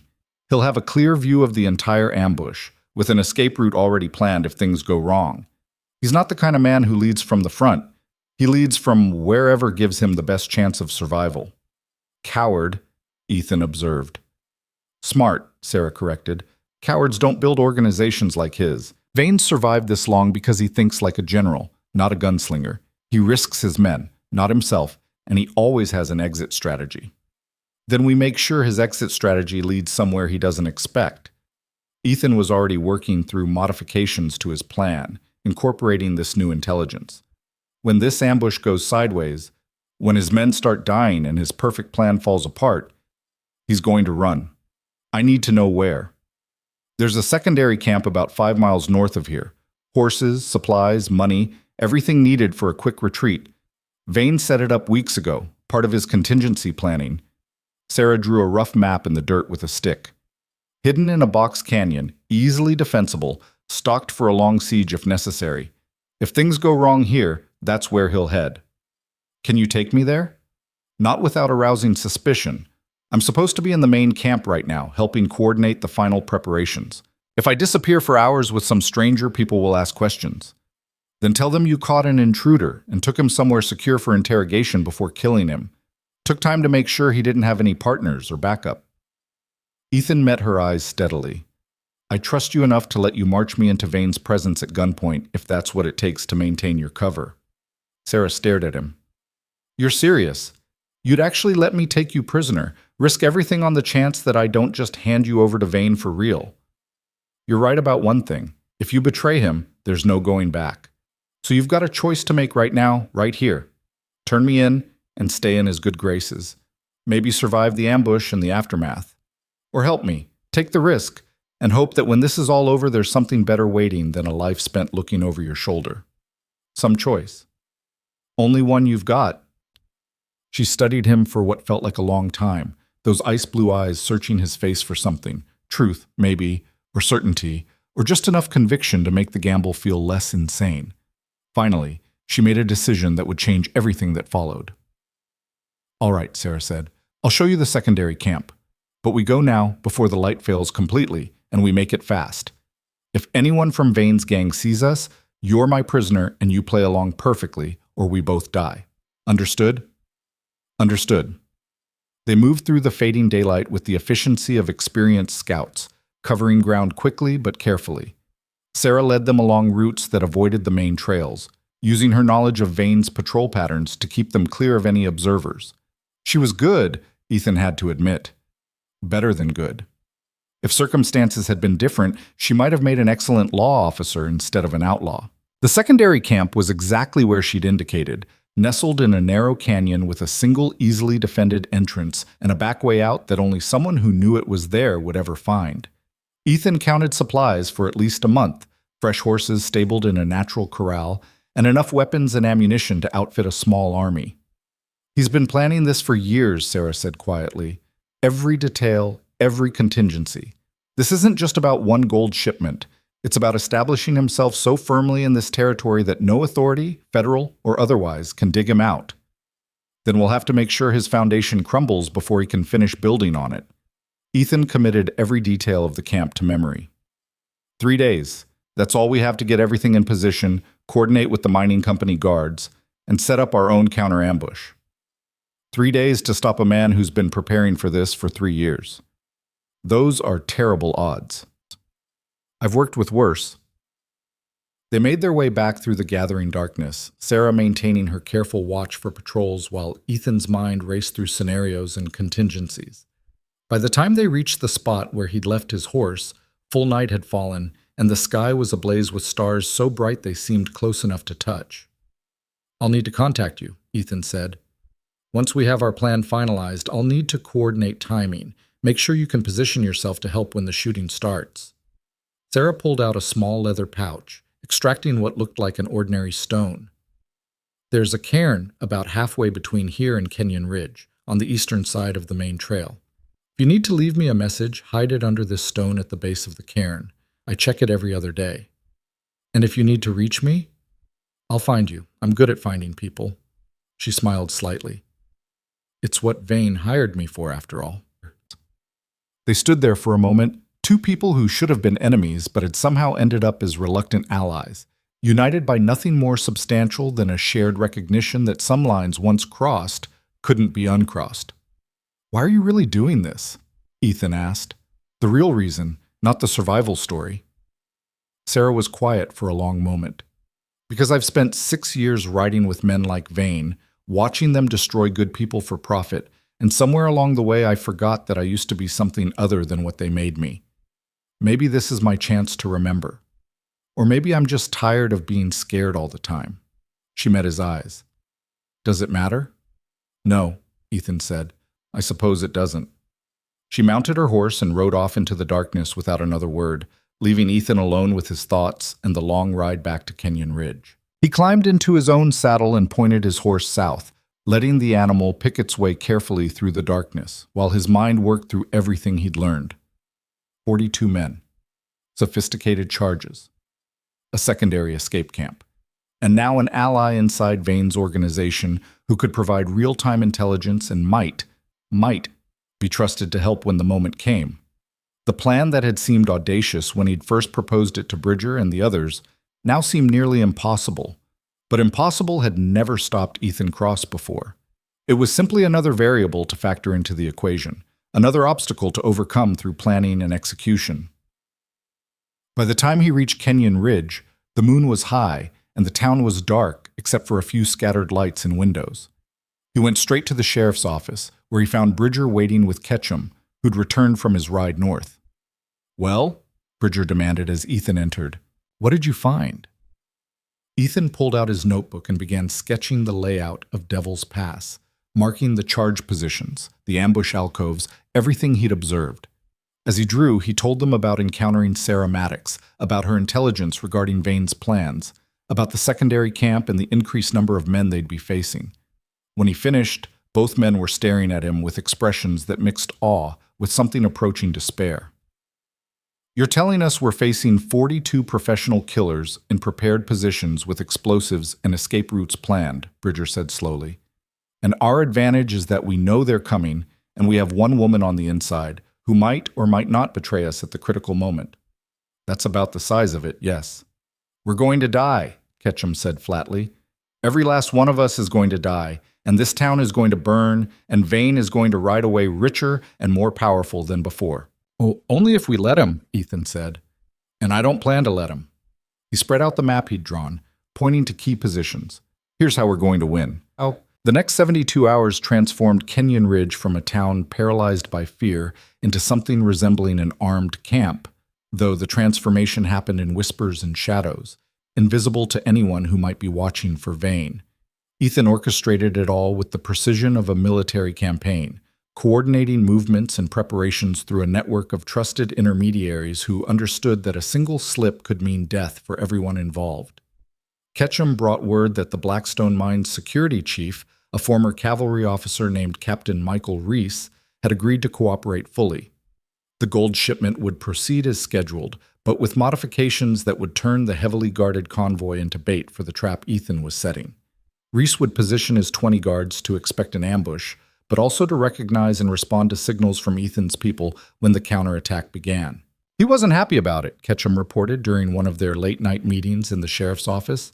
Said using his men as bait went against every instinct he had, but when I explained the alternative was letting Vane steal a fortune in gold and probably kill his guards anyway, he came around. "Did you explain the signal system?" Ethan asked. 3 rifle shots in quick succession from the eastern ridge. That's when his men hold their fire on our positions and concentrate on the ambush points below. Anything else they treat as hostile and shoot accordingly. Ketchum pulled out a hand-drawn diagram showing the coordination plan. He'll have sharpshooters positioned on the wagons themselves, hidden under the cargo tarps. When Vane's men reveal themselves to attack, Reese's shooters pop up and start picking them off from inside what's supposed to be an easy target. Ethan studied the diagram, making mental calculations. That gives us crossfire from 3 directions. Reese's guards from the wagons, our men from the ridges, and hopefully Sarah causing confusion from inside Vane's own positions. They'll be caught in a kill box with nowhere to run except straight into our guns. "Assuming Sarah doesn't betray us," Morrison said darkly. He'd been the most skeptical about trusting Vane's scout, and nothing in the past 3 days had changed his mind. "Assuming she's not feeding Vane everything we're planning right now." "She's not," Ethan said with more confidence than he felt. "I've been watching for signs, changes in patrol patterns, unusual activity around Devil's Pass, Anything that would suggest Vane knows we're coming. There's been nothing. His people are proceeding exactly as if everything was going according to their original plan. Or they're letting us think that while they prepare their own counter-ambush to our counter-ambush, Porter pointed out. The telegraph operator had been monitoring all wire traffic, looking for any hint that word of their plans had leaked. We could be walking into a massacre. We could, Ethan acknowledged. But I don't think we are. Vane's a careful man, methodical. If he knew we were planning something, he'd either cancel the whole operation or change the location entirely. The fact that his people are still setting charges in Devil's Pass tells me he's confident and unsuspecting. Bridger leaned back in his chair, the wood creaking under his weight. He looked older than he had 3 days ago, the stress of the coming confrontation etching new lines around his eyes. We've got 18 men willing to fight, 18 against 42, even with the element of surprise and high ground advantage. Those are still terrible odds. 18 plus Reese's 20 guards makes 38, Ethan corrected. And we're not trying to kill all of Vane's men. We're trying to break his organization, capture or kill him personally, and scatter the rest. Most of his gang are hired guns, not true believers. Once they see their boss is dead or captured and the fight's going badly, they'll run. And if they don't, then we make sure the price of staying is higher than the price of running. Ethan's voice was cold. These men chose to make their living through violence and terror. When that violence gets turned back on them, we'll see how committed they really are. Reeves had been working quietly to acquire weapons and ammunition, using his connections with other merchants in neighboring towns to build up a stockpile without arousing suspicion locally. He'd managed to gather 15 Winchester repeating rifles, 4 shotguns, and enough ammunition to sustain a prolonged firefight. It wasn't an arsenal, but it was enough. Got something else too, Reeves said, pulling a wooden crate from behind his desk. Dynamite. Same stuff Vane's men have been using to set their charges. Figured if we're going to blow those canyon walls, we might as well have our own supply in case their charges don't cooperate.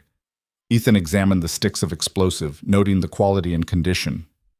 Where'd you get this? Mining supply warehouse 2 towns over. Told them I was starting a quarry operation. Needed basic blasting materials. They didn't ask questions as long as my money was good. Reeves's smile was grim.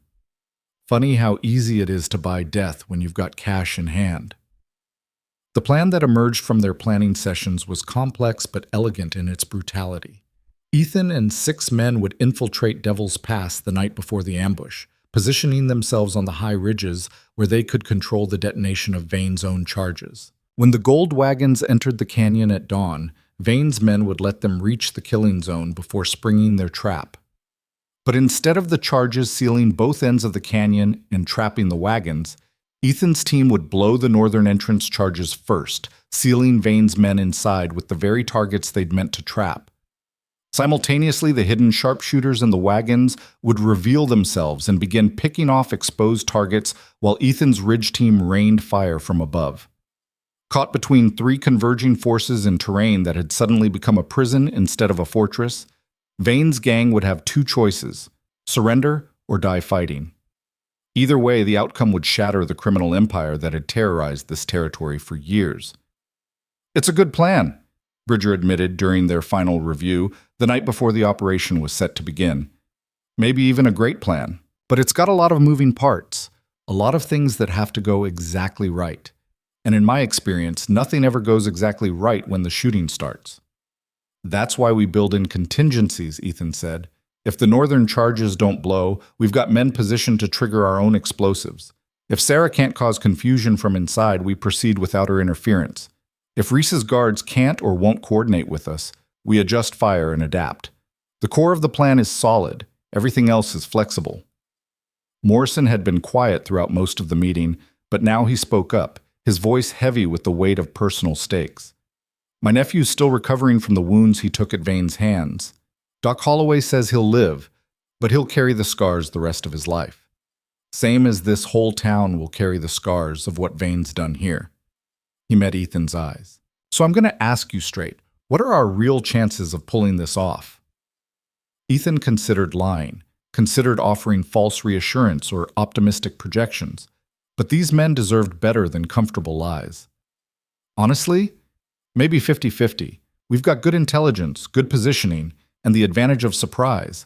But we're still outnumbered, and we're facing professional killers who've survived this long by being good at what they do.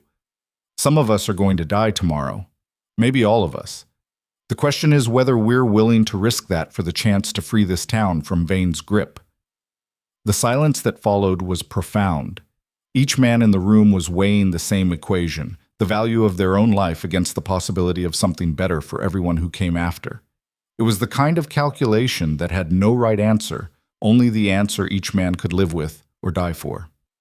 "I'm in," Morrison said finally. "For Caleb, and for every other kid in this territory who deserves to grow up without being afraid all the time." "In," Ketchum agreed. "Lost too much to that bastard already. Time to balance the books." One by one, the others committed themselves to the plan and the risks it entailed. When it was done, when every man had spoken and every doubt had been voiced and set aside, Ethan looked around the room at faces that had become familiar over the past few days. These weren't trained soldiers or hardened gunfighters. They were shopkeepers and ranchers, telegraph operators and lawmen who'd probably never imagined they'd be planning a military operation against a criminal army. But they were also the kind of men who'd built this frontier, who'd carved civilization out of wilderness through sheer stubborn determination. If anyone could pull off the impossible, it would be men like these. "Get some rest," Ethan said quietly. "We move out at midnight. Light loads, dark clothes, no metal that might reflect moonlight. Bring your weapons, your ammunition, and whatever peace you've made with the idea of dying, because tomorrow, one way or another, everything changes." The meeting broke up, men filtering out into the night in ones and twos to avoid drawing attention. Ethan remained behind with Bridger, the two of them sitting in companionable silence while the town settled into an uneasy sleep around them. "You know," Bridger said eventually, "I've been sheriff of this town for 8 years, watched it slowly die under Vane's boot, watched good people leave or break or give up hope. I stopped believing we could ever fight back, stopped thinking victory was even possible." He pulled out a bottle of whiskey from his desk drawer, poured 2 glasses. "But you showed up out of nowhere and convinced a bunch of scared, beaten-down civilians that they could stand up to the meanest bastard in 3 territories. Whether we win or lose tomorrow, that's something I won't forget." Ethan accepted the glass, studying the amber liquid in the dim lamplight. "I didn't do anything except remind people of what they already knew.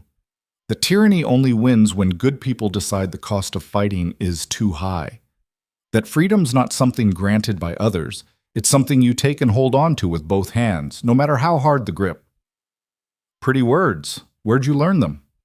"A war that taught me what happens when people stop fighting for what's right because fighting's gotten too hard. I watched a nation tear itself apart over principles and power, watched men die by the thousands for causes they barely understood." Ethan drank, the whiskey burning its way down. "Swore when it was over that I'd never stand by and watch tyranny flourish again. Not if there was something, anything, I could do to stop it. And that's why you're really here. Not just to stop one robbery or catch one criminal. You're fighting the same war you've always been fighting, just on a smaller battlefield." "Maybe. Or maybe I'm just tired of running, and this seemed like as good a place as any to make a stand." Ethan set down his glass. "Does it matter why? We're here, the fight's coming, and tomorrow we'll know if we were brave enough or smart enough or lucky enough to win." They sat together until the whiskey was gone and the night had grown late. 2 men who'd become unlikely allies in a struggle neither had chosen, but both had committed to seeing through. When Ethan finally stood to leave, Bridger walked him to the door. "Cross, whatever happens tomorrow, whatever the outcome, thank you for giving us this chance."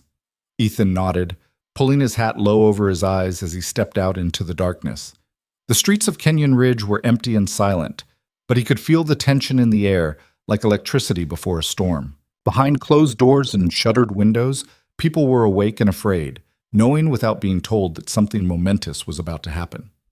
He made his way to the boarding house, moving quietly up the stairs to his room. But sleep, when it finally came, was restless and populated by dreams of fire and blood, of men falling and screaming and dying in a narrow canyon where the sun couldn't reach and mercy was a stranger. Midnight came too quickly and not quickly enough. The 7-man team assembled in the darkness behind the livery stable, each carrying weapons and supplies for the long night and longer day ahead. Ethan had chosen them carefully, men who could move quietly, shoot straight, and follow orders even when fear threatened to overwhelm discipline. Ketchum and Morrison, he knew, could be trusted absolutely. The others, ranch hands named Collins and Drake, a former soldier named Matthews, and two brothers who ran a freight business named Jake and Samuel Winters, had all proven their commitment over the past 3 days. No talking once we're in the hills, Ethan reminded them, his voice barely above a whisper. Hand signals only. If you get separated, make your way to the rally point we discussed and wait. If you're compromised, don't try to warn the others. It'll only get more people caught. Just do your best to escape and evade, and know that we'll proceed with or without you. It was harsh instruction, the kind that acknowledged the possibility of capture or death without flinching from that reality. But these men had signed up, knowing the stakes. They nodded grimly, checking their weapons one last time before following Ethan into the darkness. The ride north was slow and cautious, 8 mounted men moving through country that grew increasingly treacherous as they approached the hills surrounding Devil's Pass. They left their horses at the same canyon where Ethan had concealed his mount during his reconnaissance, securing the animals with enough food and water to last 2 days. If we're not back in 48 hours, Ethan told Matthews, who would remain behind as horse guard, assume we're not coming back. Take the horses and ride for the territorial capital. Find the federal marshal's office and tell them everything that happened here. Everything about Vane, his operation, all of it. Matthews, a grizzled veteran who'd seen action in more battles than most men could count, simply nodded. I'll give you 72 hours. 48's not enough time for this to play out. Not with all the variables you're dealing with. But after 3 days, if there's no sign, I'll assume the worst and do exactly as you say. The climb to the ridge positions took 3 hours of careful movement through darkness so complete it felt solid. Ethan led them along the same route he'd used during his reconnaissance, moving by feel and memory when the clouds covered the moon and visibility dropped to nothing. Behind him, the other men followed with the quiet determination of those who'd passed beyond fear into a kind of calm acceptance. They reached the eastern ridge as the first hint of gray began to lighten the eastern sky. Ethan positioned his men along the high ground, spacing them to maximize their fields of fire while minimizing their visibility from below. Each man had a designated sector to watch, specific targets they'd engage when the shooting started.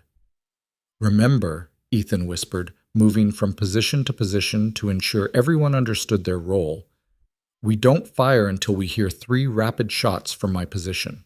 That's the signal that tells everyone, our people, Reese's guards, anyone on our side, that the counter-ambush is beginning. Before that signal, we're invisible. After it, we're death from above. Collins, positioned nearest the northern charges that Vane's men had set, was tasked with the most critical job. When Ethan gave the word, he would detonate those charges using the wire connections the Outlaws had so conveniently prepared. One twist of the plunger, one electrical impulse running through copper wire, and tons of rock would seal the northern end of the canyon, trapping Vane's entire force inside their own killing ground. Think they're down there now? Collins whispered, his young face tight with tension. Think they're waiting, same as us? Some of them, maybe, but most won't position themselves until just before dawn when the wagons are due to arrive. They'll want to be fresh and alert, not exhausted from an all-night vigil.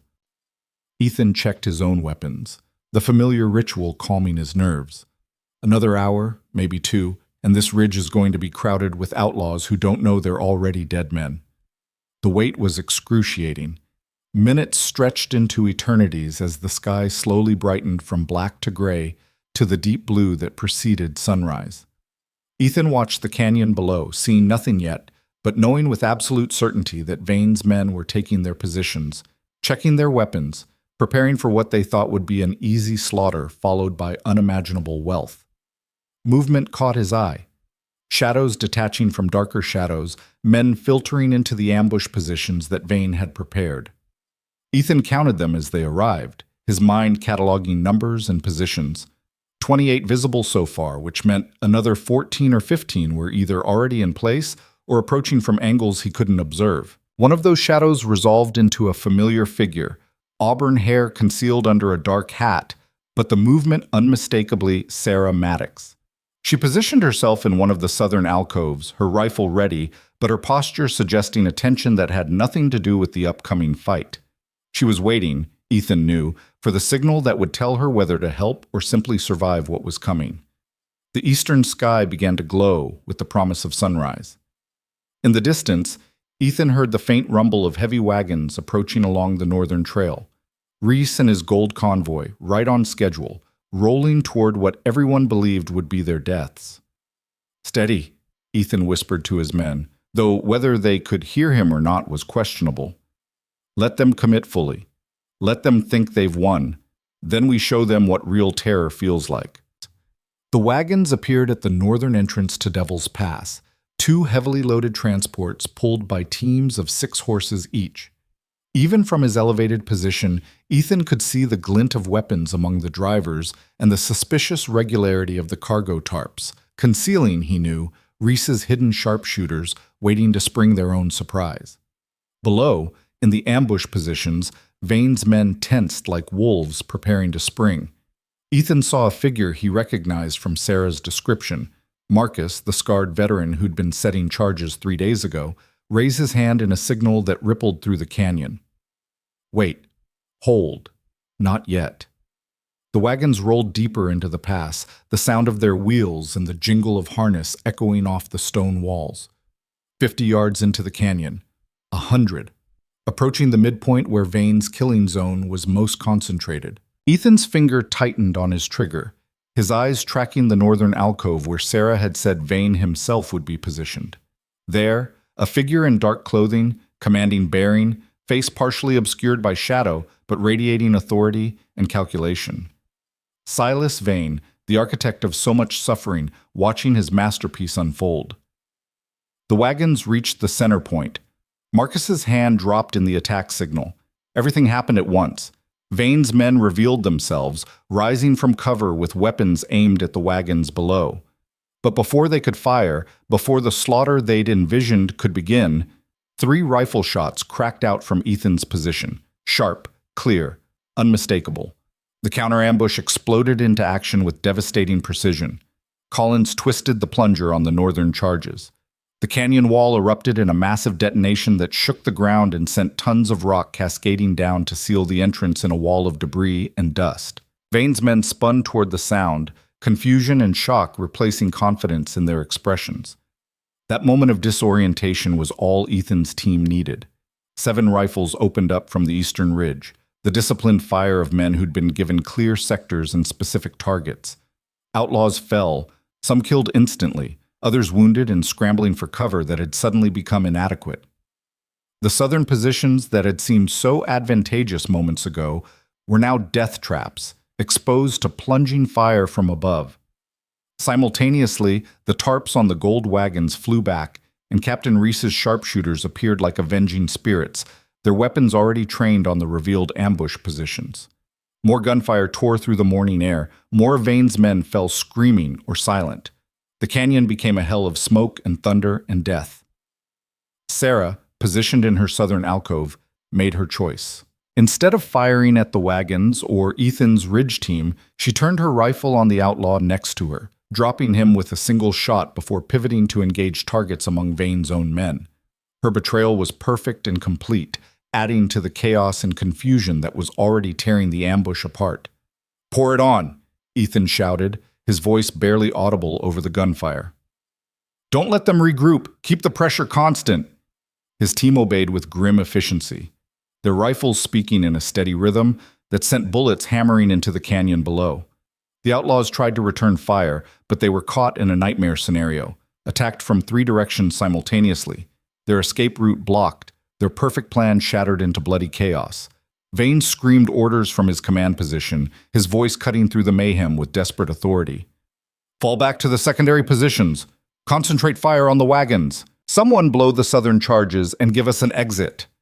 But the man responsible for the southern charges was already dead, cut down in the first volley from Ethan's team, and the secondary positions Vane referenced were now killing grounds themselves, exposed to fire from multiple angles. The battle that Vane's men had expected to last minutes and end in their complete victory was instead becoming a slaughter with them on the receiving end. Bodies littered the canyon floor, wounded men screamed for help that wouldn't come.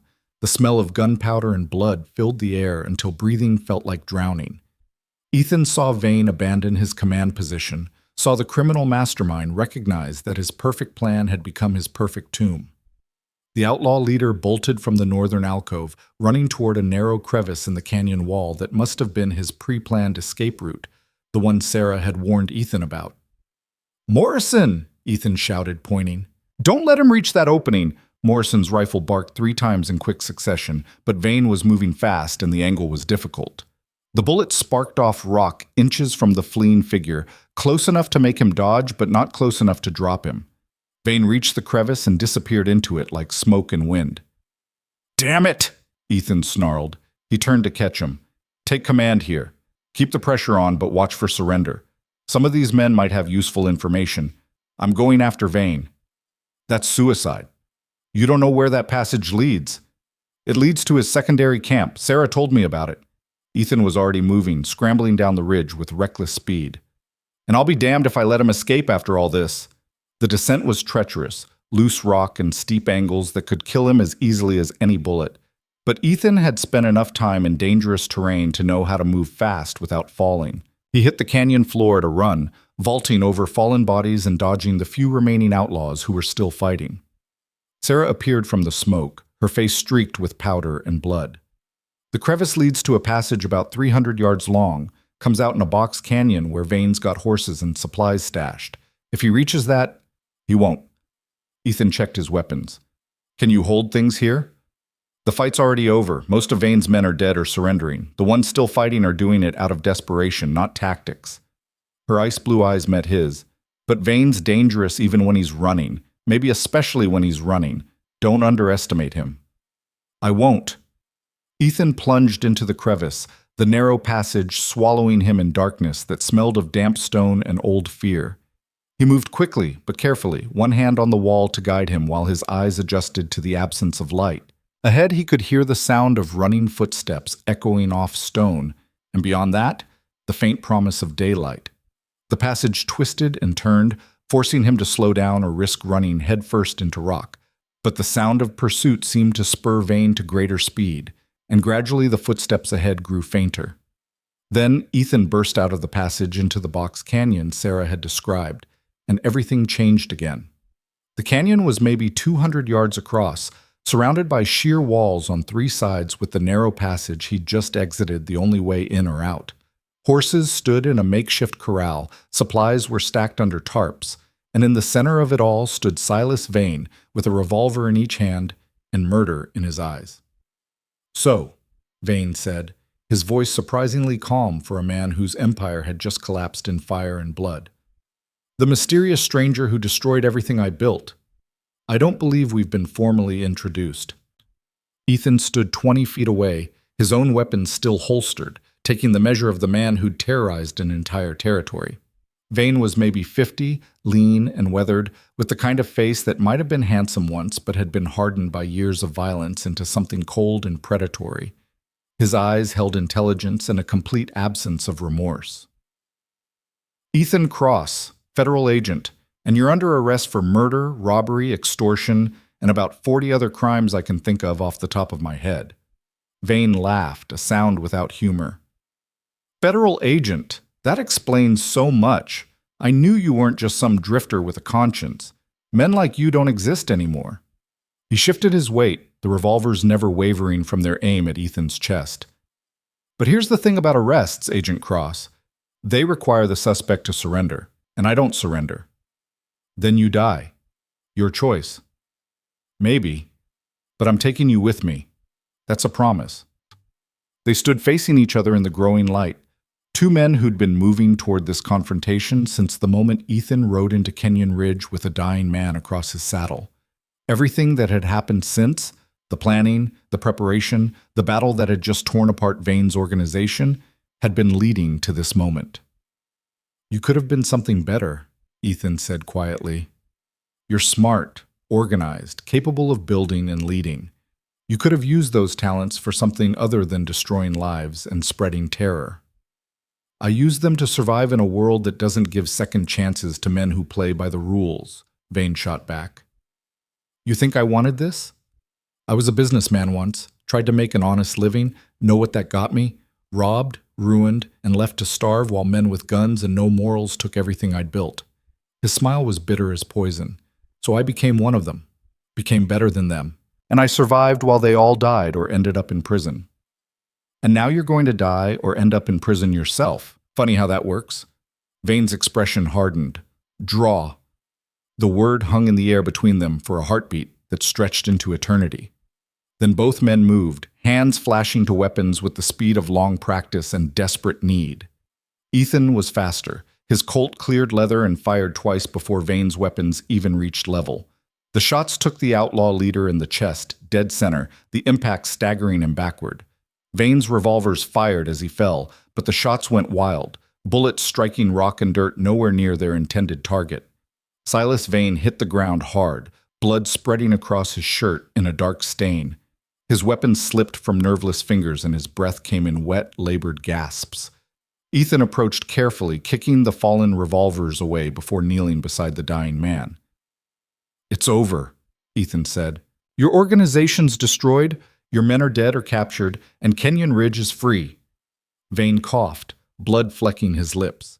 You think this changes anything? There'll be another man like me, another organization. Terror doesn't die just because one man does. Maybe not, but you won't be around to see it." Ethan stood, looking down at the man who'd caused so much suffering. And maybe that's enough.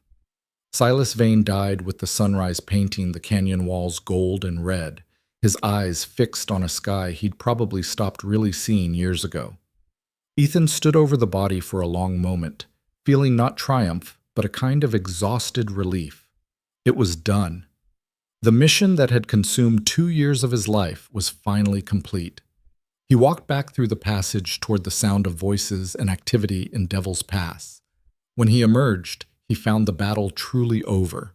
Bodies were being collected, wounded were being tended, and prisoners were being secured under the watchful guns of Reese's guards and Ethan's volunteers. The canyon walls were scarred with bullet strikes and scorched by explosives, testament to the violence that had erupted there at dawn. Bridger rode in as Ethan emerged, the sheriff's face showing the strain of a man who'd been waiting to learn if his friends were alive or dead. When he saw Ethan, relief washed over his features. "Vane? Dead. It's finished." The word spread through the canyon like wildfire.